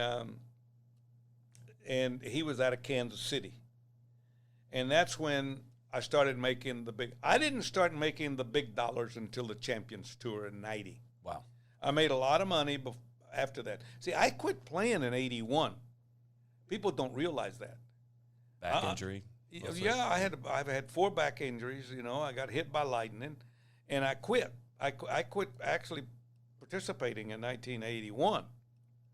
And so I went to the NBC and do the color for NBC for 8 years, and then when I turned 50, I quit, and Miller came in, but I didn't play. I only played like 13, 14 years, and I came out of the tower and won the PGA in '84. Yeah, but I was practicing hard, and I got on a golf course the driver's what won it there, nothing else. I mean, it was the driver because you couldn't play out of that rough.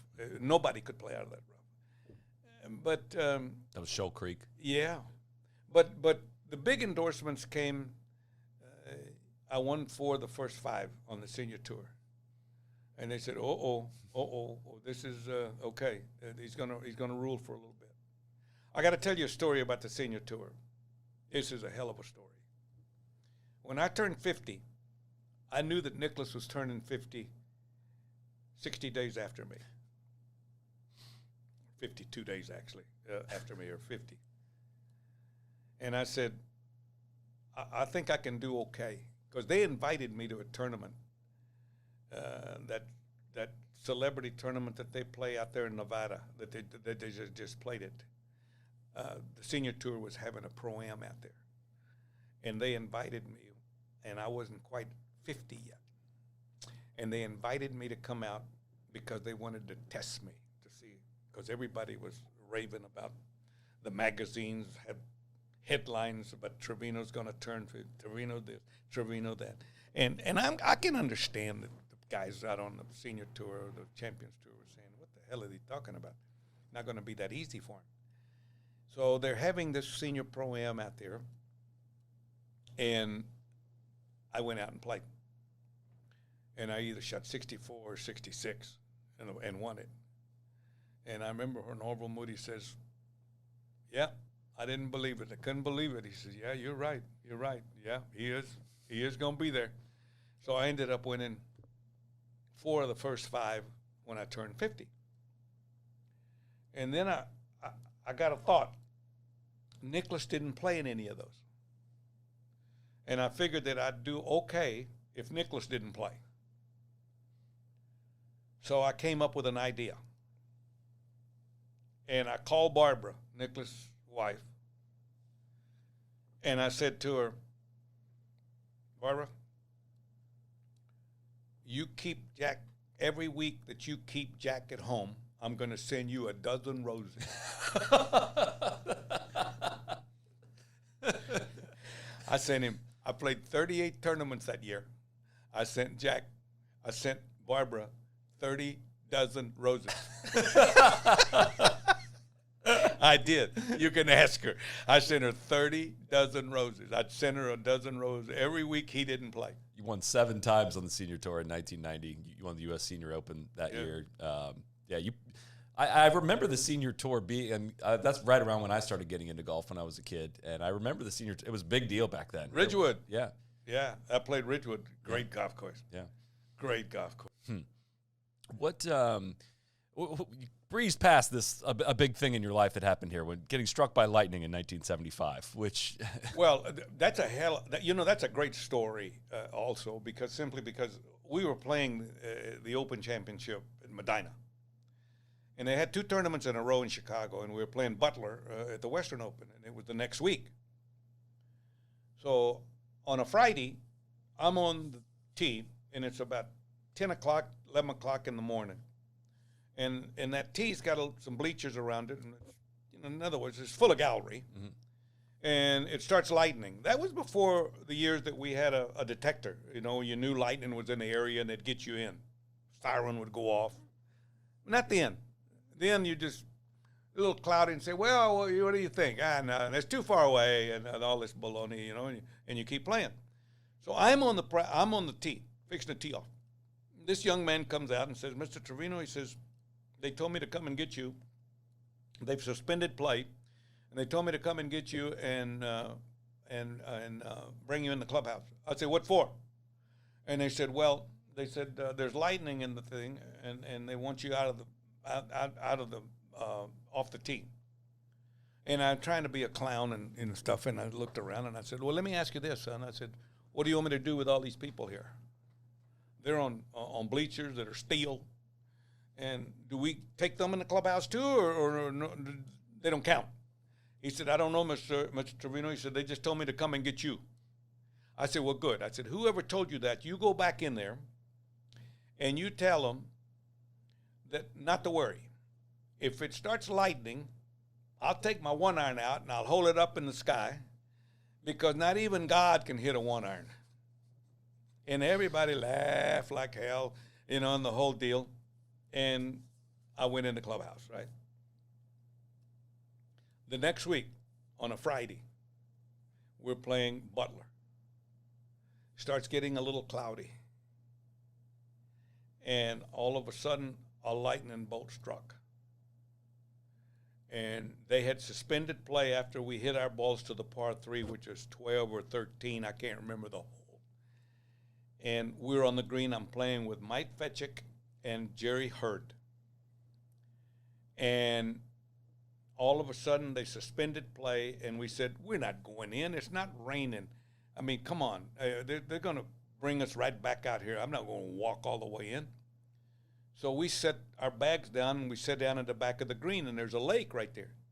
And this lightning bolt hit the lake. And the rays shot out and picked me up off the ground, stretched me out just like a cartoon. Just like a cartoon.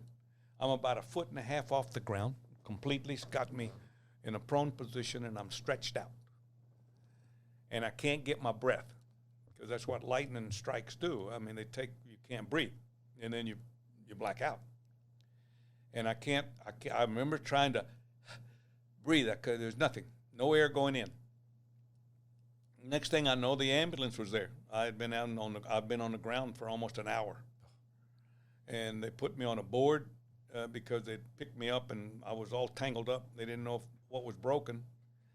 And I went to the hospital, intensive care. I spent 2 days there, and had some burn marks out of my left shoulder, entered my left shoe.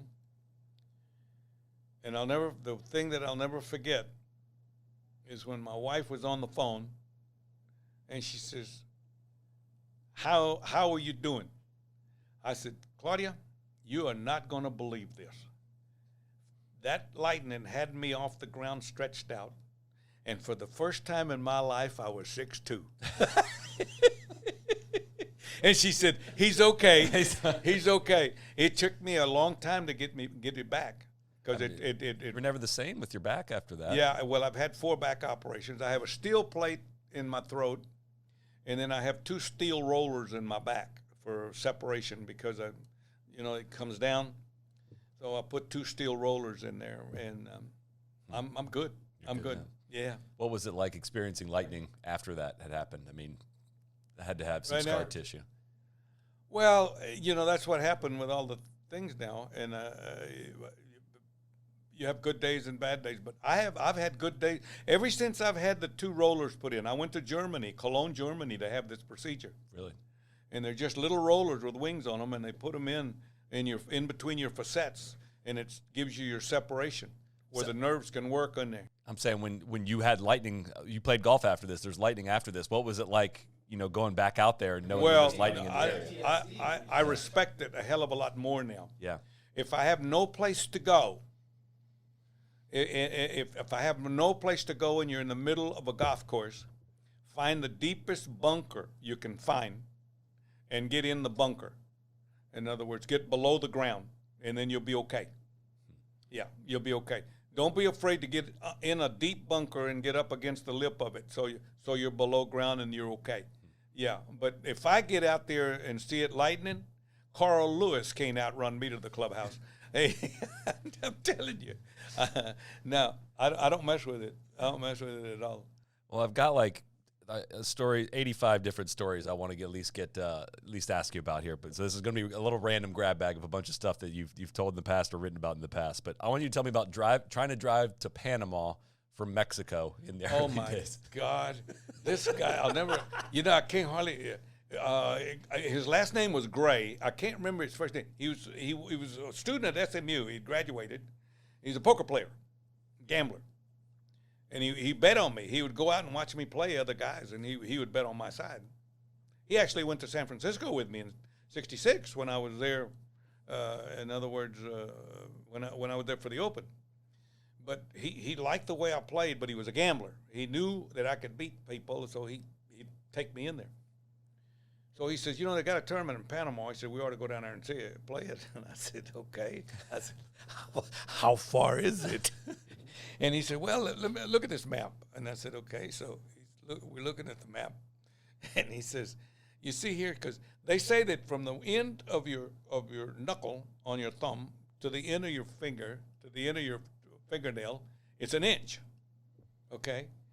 So I get the map out, and I go, Inch. Oh, hell, I said, it won't take that long. I said, because the thing here is every inch is 300 miles or whatever, so we can get there in 3 days or whatever. So we take off on a Friday. I'll never forget it. We had a brand-new Oldsmobile, brand-new car, Cutlass. And we take off. And we drive down to the Guatemala border. We don't have any papers to get into Guatemala. We didn't know you had to have a visa. We didn't know and a permit for the car. So now, okay, so we're looking at this guy, and we're saying to him, okay, where do we go? Oh, senor, he says, you have to go 50 miles back. He says, to the city. What? Really? Yeah, the consulate is in the city. So now we drive 50 miles back, and we get the papers for the car, and we get everything else. So now we take off again. And now I think we get to El Salvador, I believe, if I'm not mistaken. Same thing. Got to go backwards again. Are you kidding me? We got there about 15 hours before the tournament started on Thursday. Now, I'm going to tell you, we drove to river bottoms. There were no roads. We drove through the river. How I'm alive is just the most amazing thing in the world. We drove through the river bottoms. We said, we got it now. It was a wagon tracks. And we're going like this, but there's barbed wire fence on both sides for the animals, whatever the cattle run in. But all of a sudden, we get out there in the middle of nowhere, and there is a gate. And guess who's standing at those gates? They've got the guns, and they've got I don't know if it was the cartel or the army or who it was. And they're saying, where are you going? And he told him he could speak Spanish, and I could speak broken Spanish, So we got to talking about it. What the hell's going on? So all of a sudden, the guy says to me, he says, you smoke? Yeah. You got any cigarettes? Yeah, here. I gave him a couple of packs of Marlboros. He says, I like those hats in the back. I said, which one do you want? That one. I said, okay. Adios, adios. Yeah, shit. You thought there was a tornado, man. You never see so much dust in your life. We were going out of there. We drove all the way to Panama. It took forever. Like 6 or 7 days or Oh, something yeah, like that. 7 days and nights. We drove. I was worn out. I finished 5th in that tournament, and we were worn out. We won $500, and he lost it in the poker game. So you know what we did? We sold the car. We sold the car and got Flew out. Yeah, we got an airline ticket and flew home. Crazy. I mean, you can't make this up. I mean, it's unbelievable. Oh man, what about? We haven't even talked really about El Paso, which has played a huge role in your life. But you ended up moving to El Paso. Remind me which year it was. Right, sometime in the mid '60s, I believe. 66, I think it was. Yeah. And Raymond Floyd comes one day. Tell us the story about playing Raymond Floyd. Well, the thing about it is, I was working, at the range now. And all of a sudden, there's a guy out of Fort Worth. They're playing for pretty big money out in El Paso. They're playing a lot of poker, cotton farmers, a lot of money. And they had one guy out there. His name is Martin Letnich. He's passed away now. And he actually is kind of every club has a kind of a ringleader, and Horizon Hills is just kind of not even a blue-collar golf course. I mean, it's down. I mean, it's just nothing. We don't mow. We got greens, and you play it if you want to. There's rocks and sand and no grass. So anyway, they were playing out there. And there was an old guy that used to play the tour. His name is Fred Hawkins. Pretty good player. He's retired, couldn't play anymore, so he was out there in El Paso. And he was beating these guys up pretty good, playing. So all of a sudden, there was a guy from Fort Worth out there playing. And Martin Ledges goes to him and says, listen, he says, do you know anybody in Dallas that can play golf? No one knows. He said, yeah. He said, I know this Mexican boy that works at the driving range. He said, he's pretty good. And he says, yeah, he could do a good job for you. And he says, okay, so I'll call him. So he calls me up. Now, Martin Letnich's family was from Yugoslavia, but they settled there after the war. They own the whole damn valley now. And he's a very wealthy man. But rolls his own cigarettes. I mean, very country, this guy. Big man. And speaks Spanish fluently. In fact, his brother doesn't even speak English. His brother speaks Spanish. He was a trader, a cattle trader, so he has to speak it well. So Martin gets on the phone and he says, hey, Chico, Martin Lednich here. Yeah. So he starts speaking Spanish to me, and I said, sir, you speak English? Yeah. I said, I speak Spanish. I'm ashamed of it, but I don't speak Spanish that well. I understand some of it. He says, okay. He said, I need to hire you. I said, what do you need? He said, I want you to come to El Paso and play for me. I said, who do you want me to play? He said, I want you to play this guy, Fred Hawkins. I said, I don't know who he is. Oh, he says, okay.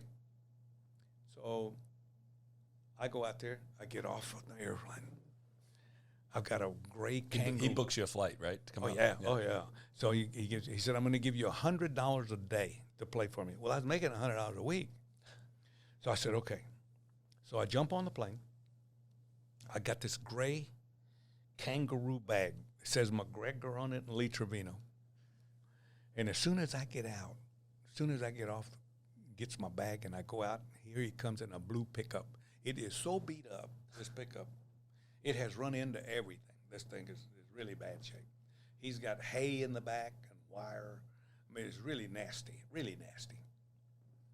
So he gets out of he says, is that your bag? I said, yeah. He said, no, Chico. No, Chico. He says, we're not using that bag. I said, why not? He says, I got a bag for you. So he brings this green stick bag that we used to use. They had the stick in it you carried. You're too young to Trestle remember sticks? that. Yeah, it had a stick in it. And it's a raggedy thing. And he takes all my clubs out and he puts them in there. And he puts the gray bag in a blanket in the back. He didn't want to see them. So we go out to Horizon Hills.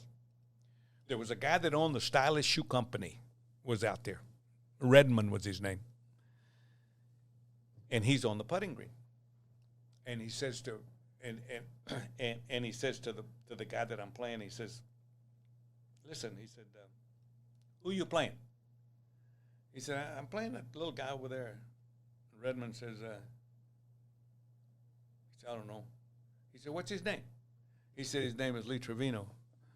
And he says, Redmond says, you better be careful. He said, I think I've heard about this guy.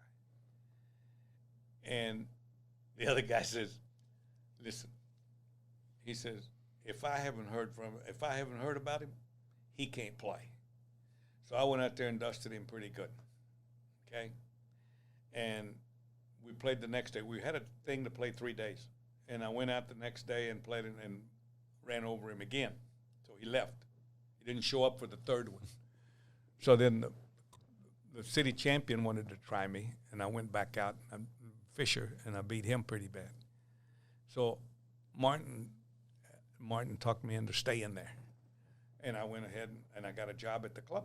I opened the club at 5 in the morning, and I would take off at 11 to play in the game, in the game. I played 5 to 11, 5 to 11. I practiced, played every day. Money games.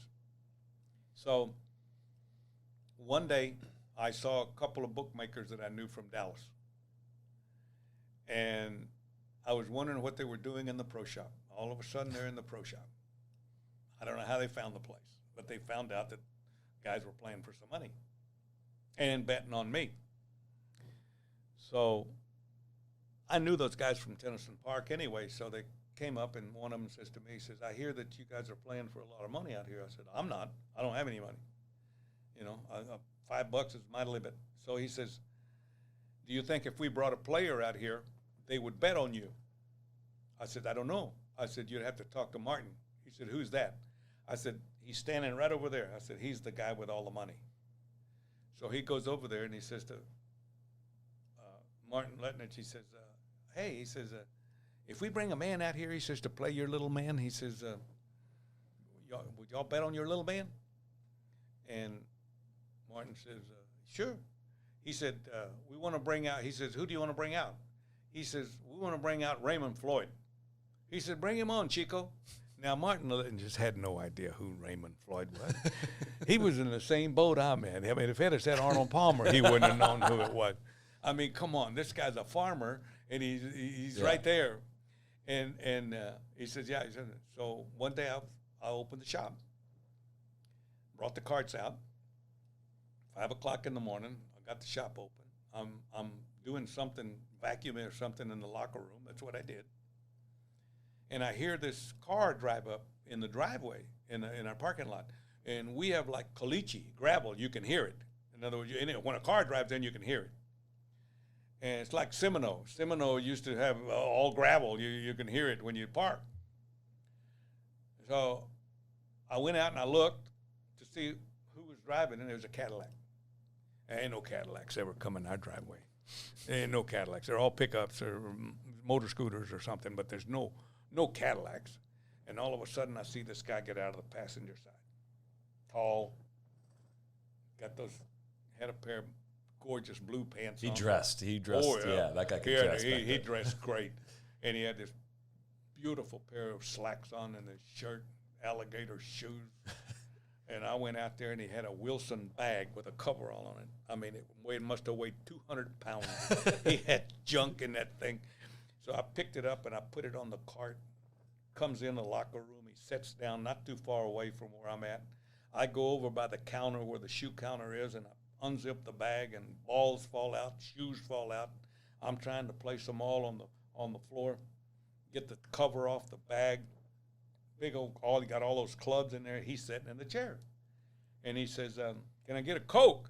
Yeah, Diet Coke. So I go in the bar, get the Diet Coke. The guy that's with him says, I'm going to go get a golf cart. We want to look at the golf course. He said, okay. So he says, Raymond says, is there anybody here that can play gin? I said, not this early, Mr. Floyd. I said, not this early. And he said, let me ask you a question. What do you do around here? I said, I do a little bit of everything. I said, I open a shop at 5, bring the carts out. I do the vacuuming, just whatever needs to be done, Mr. Floyd, that's what I do. He said, well, let me ask you another question. He says, who am I playing today? And I said, you're playing me, Mr. Floyd. He went like this, and he said, I'm playing you? Yes, sir.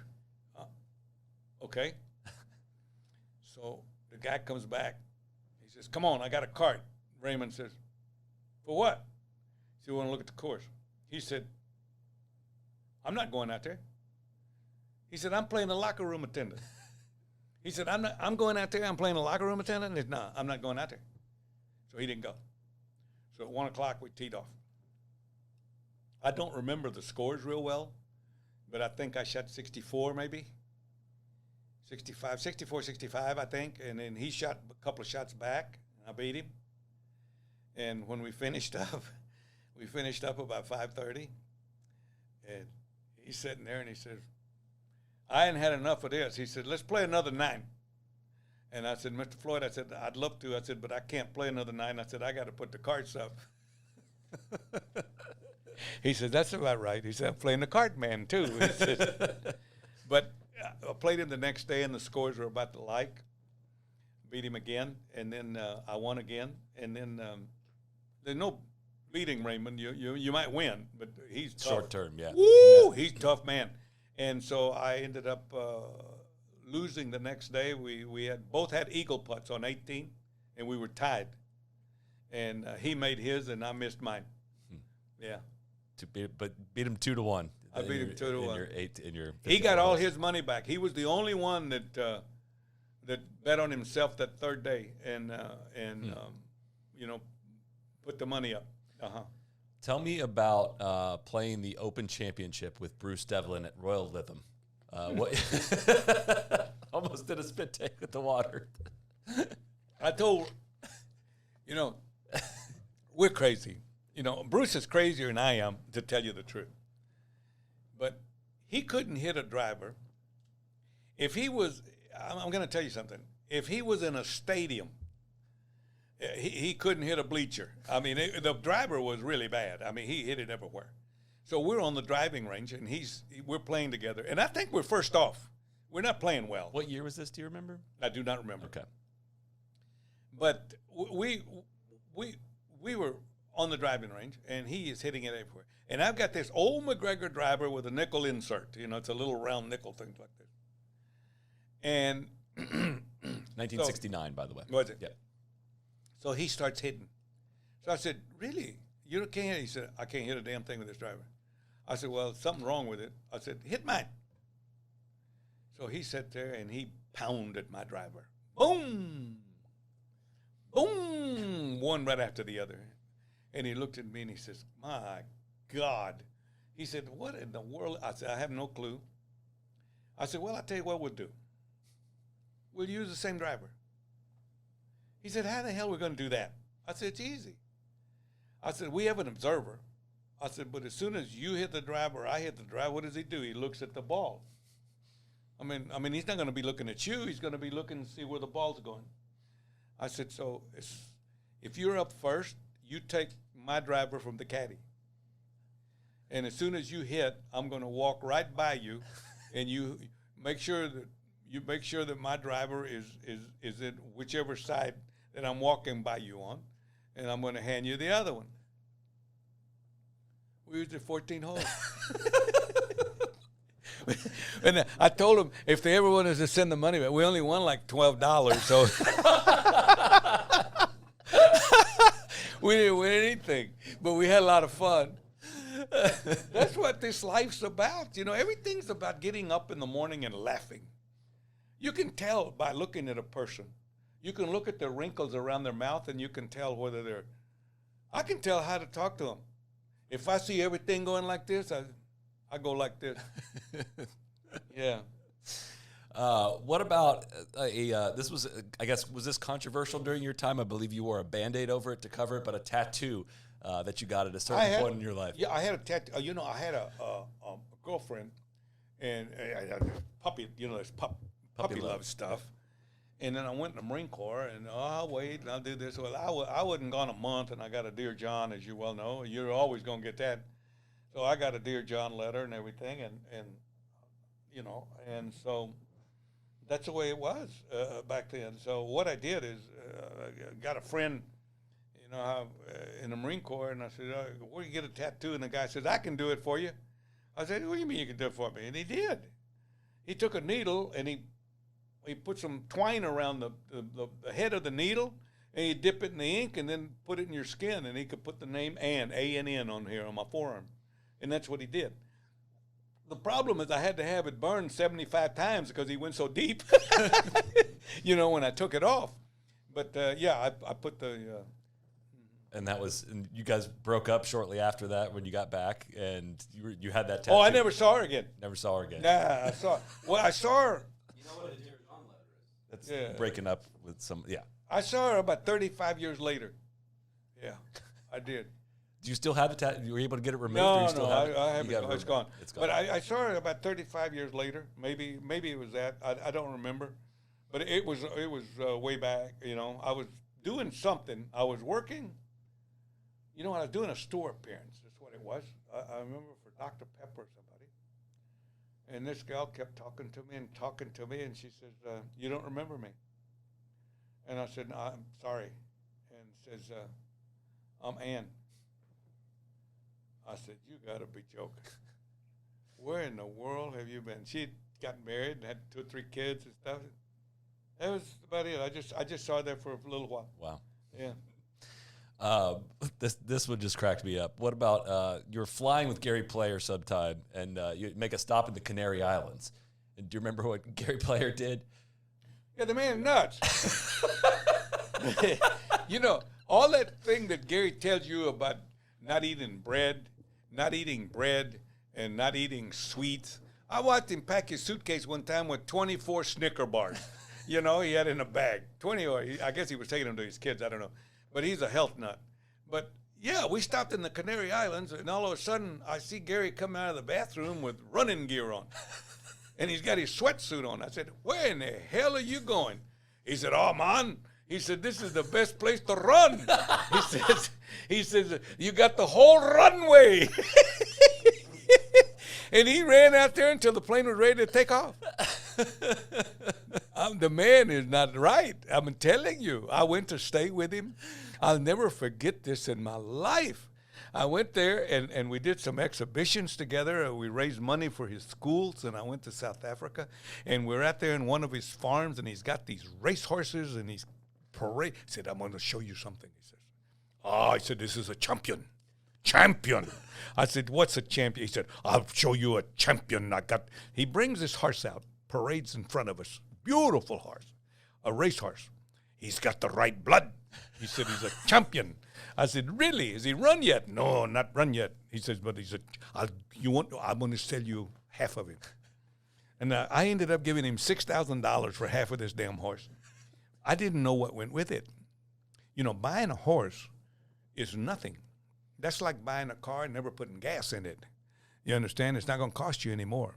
But a horse, he's got to have a groomer, exercise boy, a jockey. He's got to have somebody put his shoes on every day. I mean, it's unbelievable. Somebody to give him a bath. And so we get back home, and my wife keeps getting these bills, $1,400, $1,400, $1,200, $1,500. So my wife says to me, she says, "When is this damn horse going to run?" And I said, "Well, I don't think he's ready yet." She said, "This is crazy." So all of a sudden, I get a message from Gary and said that the horse, something happened to his intestines, and he died. The horse died. And my wife looked up and she says, "There is a God." She says, "There is a God." So I told Gary. She says, "No." He says, "My brother." He says, "I am going to make this good." He says, "The next champion I get," he says, "I'm going to give you half for nothing." I said, "No, you can keep my half." I said, "I don't need more race horse." He's still chasing those horses, I'll tell you. But what a farm he has. What a job Gary Player has done in South Africa. See, people really don't know anything about, they talk about apartheid and they talk about, yes, they did have that. He was always against it. Since the day I met him, he was against it. He fought against it. He thought Mandela was the best thing that happened to South Africa in a long time. But the thing that he did is he knows that the future of any country is education. You got to have the education, the know-how. And all these kids that were not being educated in South Africa, he started building schools. and he started giving them a place to go and learn. If not to get the highest of learning, at least able, in other words, to take care of themselves. And he still does it. We do outings. They just had one in New York, up in New York, a big one. And so he raises a lot of money every year, all year. In other words, to do those schools there in South Africa. But he is the sweetheart. I mean, he's in shape too. See, the thing that he did, and you have to look at it like David and Goliath. Okay, one guy's really big, and one guy's really small. You got to figure out how to bring that big guy down. You understand? Mm-hmm. The only way you can bring that big guy down is to outwork him. You got to outwork him. You got to be in better shape. And you don't have to hit as hard as him, but you got to hit him more times. And every time he hits you and knocks you down, you jump up like a rabbit, and that guy will start getting scared. Said, "Damn, I hit him with that's all I had. That's all I had. I better get a bat." But that's the thing with him. His brother went to war, and when his brother went to war, he gave him a set of barbells. He says, "You're not going to be a big guy." He says, "You need to get in shape because everybody's going to be bigger than you are." And taught him. I mean, he knew what he wanted. He knew exactly what he wanted. Yeah. That Canary Island story just cracked me up. Oh yeah, he's out there running with the damn airplanes. You know. Oh yeah. You got to have some good Arnold Palmer stories. Do you have I hate asking the open-ended question of what your go-to Arnold Palmer story is, but you got to have some. The best story I got with Arnie, and it was the Ryder Cup in '75. He was the captain. Never spent much time with Arnold. You know, he's a busy guy. You know, played golf with him, but never did much. But I have two stories with him. One, his last tournament that he played in. I played with him. But we're at the Ryder Cup, and we won. There was 32 points then, and we won the Ryder Cup with a round to go. In other words, we didn't have to play the second round if we didn't want to, but that was when they played 2 rounds on Sunday because it was 32 points. So we won the cup. We won 32 and a half points in the 4 rounds. We didn't have to play the last one. We did play it, but we didn't have to. You had it clinched up for the last session. So I'm tired. I've played every match. They always put me out first. So I'm in the locker room, and Arnie says, "Okay, baby." He said, "You're up." I said, "Arnie, I've played every round. I've played 5 rounds. I'm exhausted." I said, "Send somebody in that have been playing. It doesn't make any difference." "Oh, no." He said, "The governor's waiting on you on the first tee." I said, "Really?" I said, "Yeah." And I said, "Okay." I said, "How much time have I got?" He said, "You got 40 minutes. I said, "Good. Tell the locker room to bring me a 6-pack of Rolling Rock." And he says, "What?" I said, "Tell the locker guy, give me a 6-pack of Rolling Rock." And I got on the bench like this. I had the 6-pack in front, and I inhaled 4 beers in 15 minutes. and I went out. I got a little buzz on, and I went out the locker room there, and the governor's over there, and he sticks his hand out, and I missed it. I went right by him, see.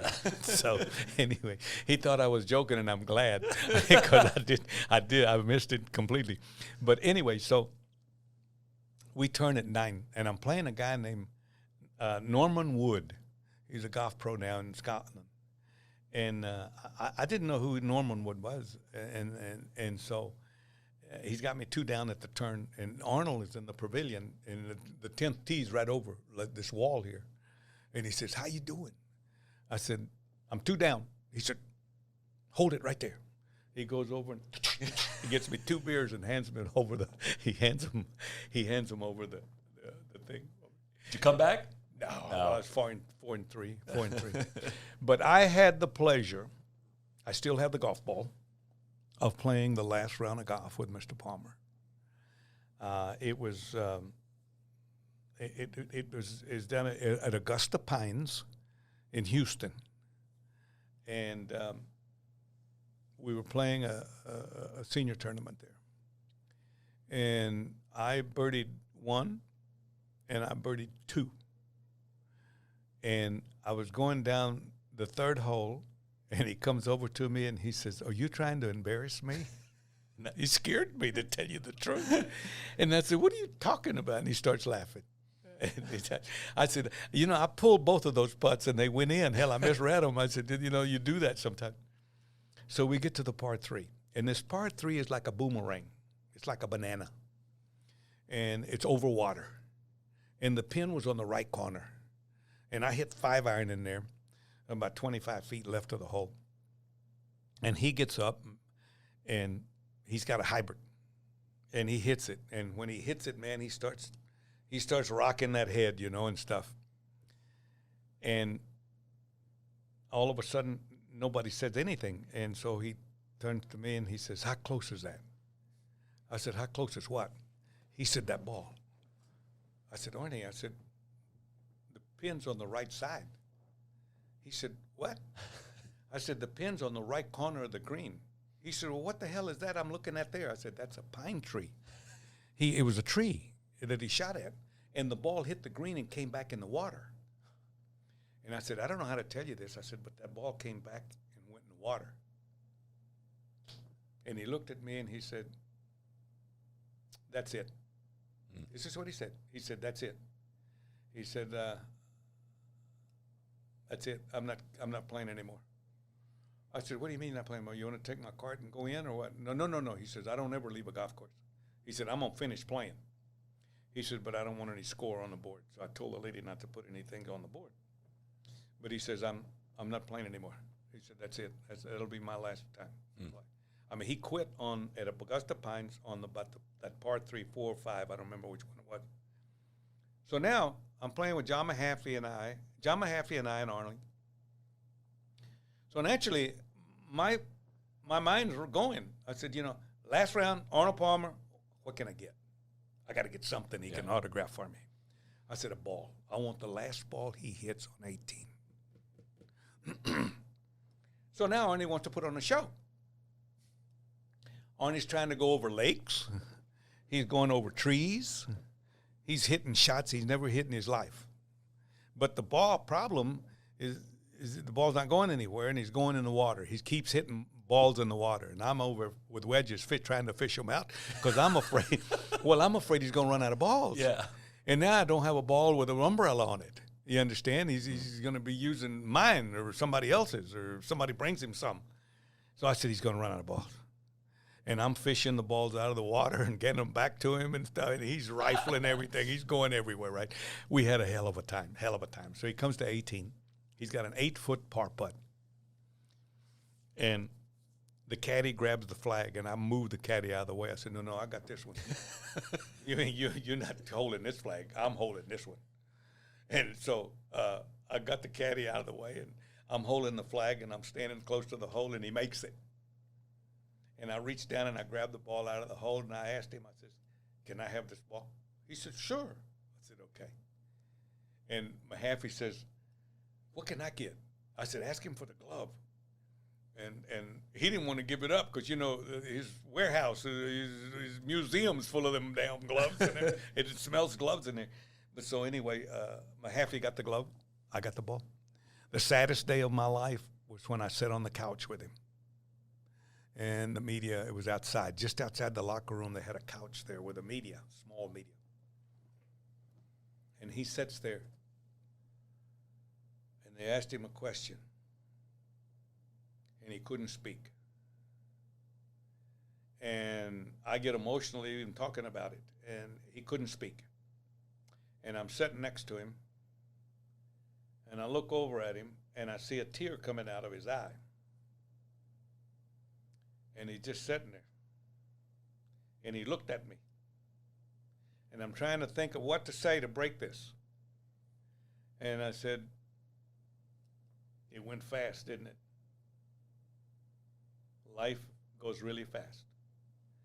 And he looked at me and he says, "You're right." And then he started talking to the media. Yeah.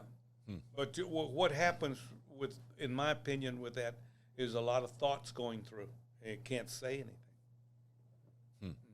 But It was, I went to his memorial. It was a fantastic, you know, I mean, it was, I guarantee you there's more people that watch that than anything, hardly. I mean, Arnold Palmer. He was I don't know how you put it, to tell you the truth. He was it. He was an it. I feel like he understood his role so well as the ambassador of golf. And his father. Everyone's got a story about how. Can you imagine what that dad did to him? Yeah. And you know what? And his dad was tough with him. It wasn't that he pampered him. Yeah. You know, he put his hands on that driver, which was the greatest grip in the world. And then he was trying to hit it farther and put the right hand underneath. I said, that's not going to that's not going to give you any distance. I said, you're going to break your left ankle. I said, you're going to hit a one in the heel. I said, you're going to have that hand here and it's going to turn over and that ball's going to hit you in the ankle. What blew my mind, just speaks to his popularity though, but 1968 PGA Championship that you won, you were leading going into the final round, but you played in the second to last group because he played in the last group. He's almost in last place, but USGA wanted him out on TV. He played behind the last group, the leading group in the final round on Sunday. They came to us. And amazing. I was playing with Bert Yancey. We were playing the last round at Oak Hill.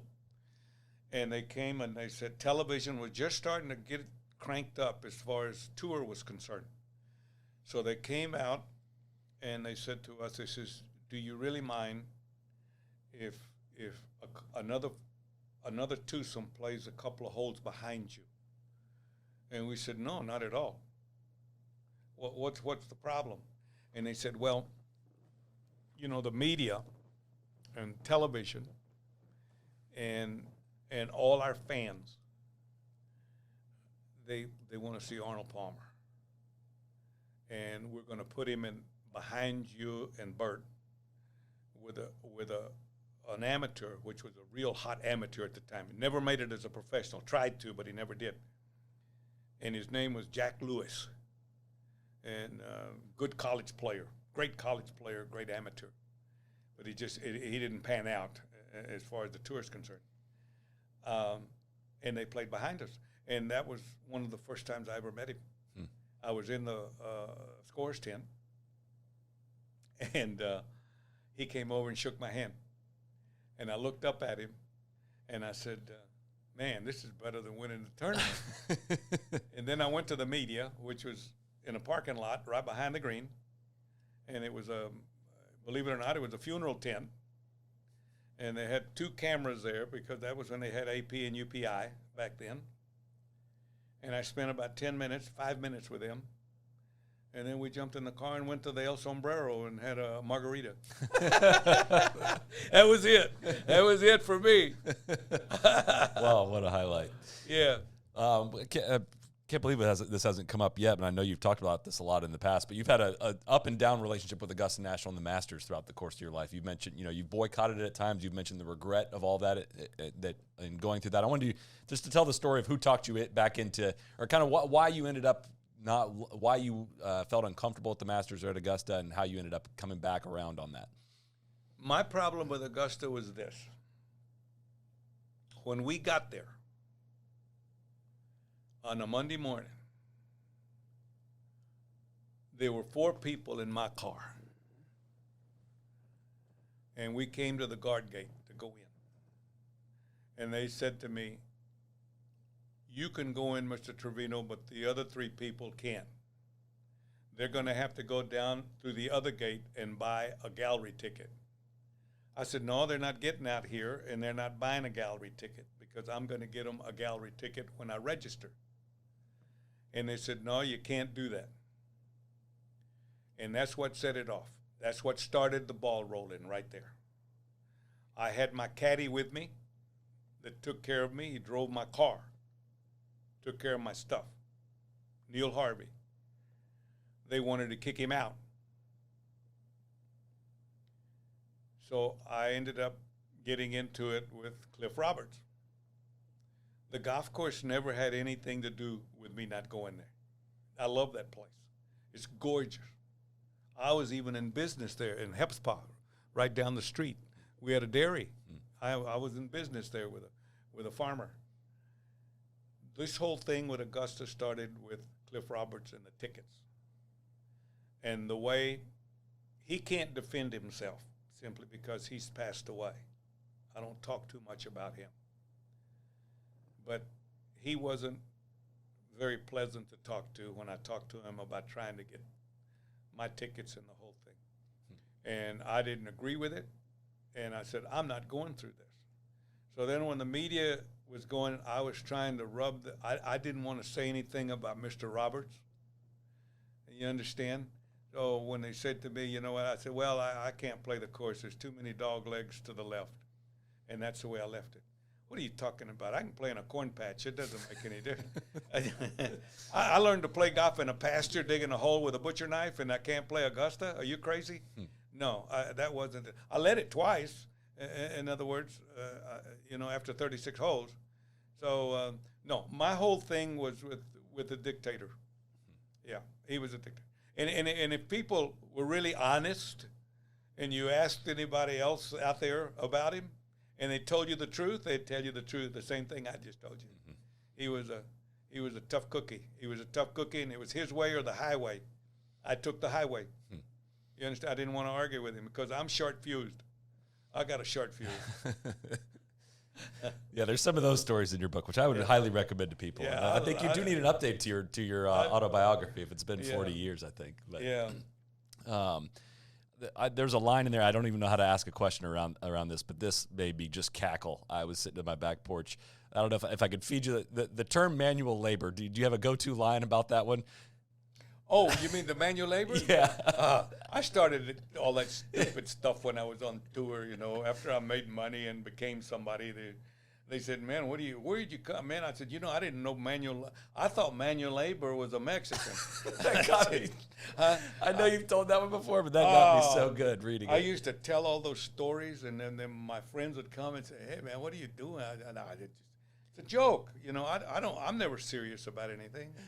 When you won the 1971 Open Championship, you won $13,000. How much did you come home with? The which one? The Birkdale in 71. You won $13,000, right? How much did you come home with? None.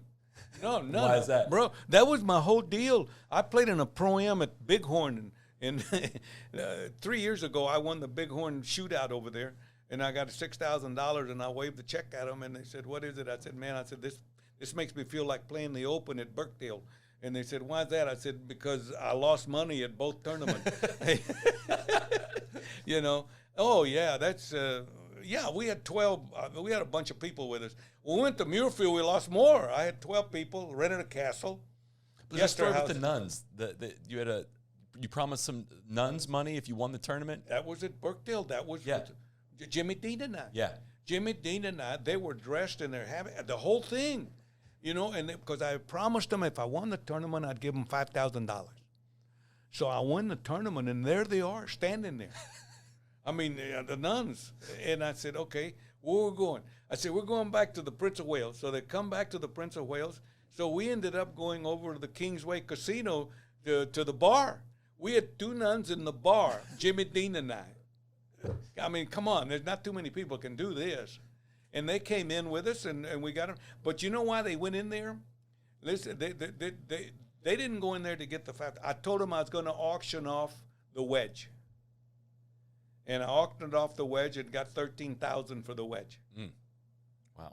So I gave it to the nuns for the children's, they had a school there. Yeah. I gave away my wedge. Helen Hicks. That's her name? 1937. Oh, that's the wedge's name. Yeah, 1937. It's a ladies' wedge. That's that old wedge you're talking about. Yeah, yeah. Had dimples in it. Yeah.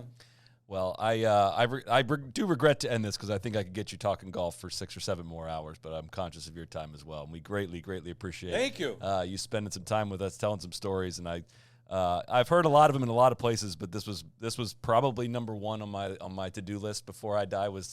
Before you die, I would think, is to get you in the podcast studio for an interview. And this has been an absolute treat and an honor. So thank you. Thank you very much. Thank you for the time and the effort. It's greatly appreciated. Good. You going to the PGA show? We'll not be at the PGA show this year. We're going to be out of town for that one, but. Yeah. But yeah, I'm in Dallas a fair amount. You don't play a lot of golf these days, I don't play much. I may play a couple of rounds next week. The last round I played, I shot 82, and I was kind of sad about it. And Daniel, my boy, says to me, she says, "What are you talking about?" He said, "You broke your age." I said, "That's cold, boy. That's awfully cold." He said, "You broke your age." I said, "That's cold. That's cold-blooded." You know, but I don't play. I played 3 holes. I played 3 holes a month ago. We practiced, David Graham and I, and we went to number 10 at Preston Trails, and I birdied 10, birdied 11, and then we jumped over to 16, and I hit driver, wedge, and I chili dipped it in the creek. And I said to him, I said, "What time is it?" He said, 11:30. I said, "Let's go have a bowl of soup." I played 2.5 holes. Now, I don't play much anymore. I can still hit it. You practice a lot, though, still. Yeah. I still got it. That's great. Still got it. I love your passion for it. Yeah. So thank you again for having us down here. This was God an bless absolute you. Thank treat. you This was very so much. much fun. Cheers. Thanks.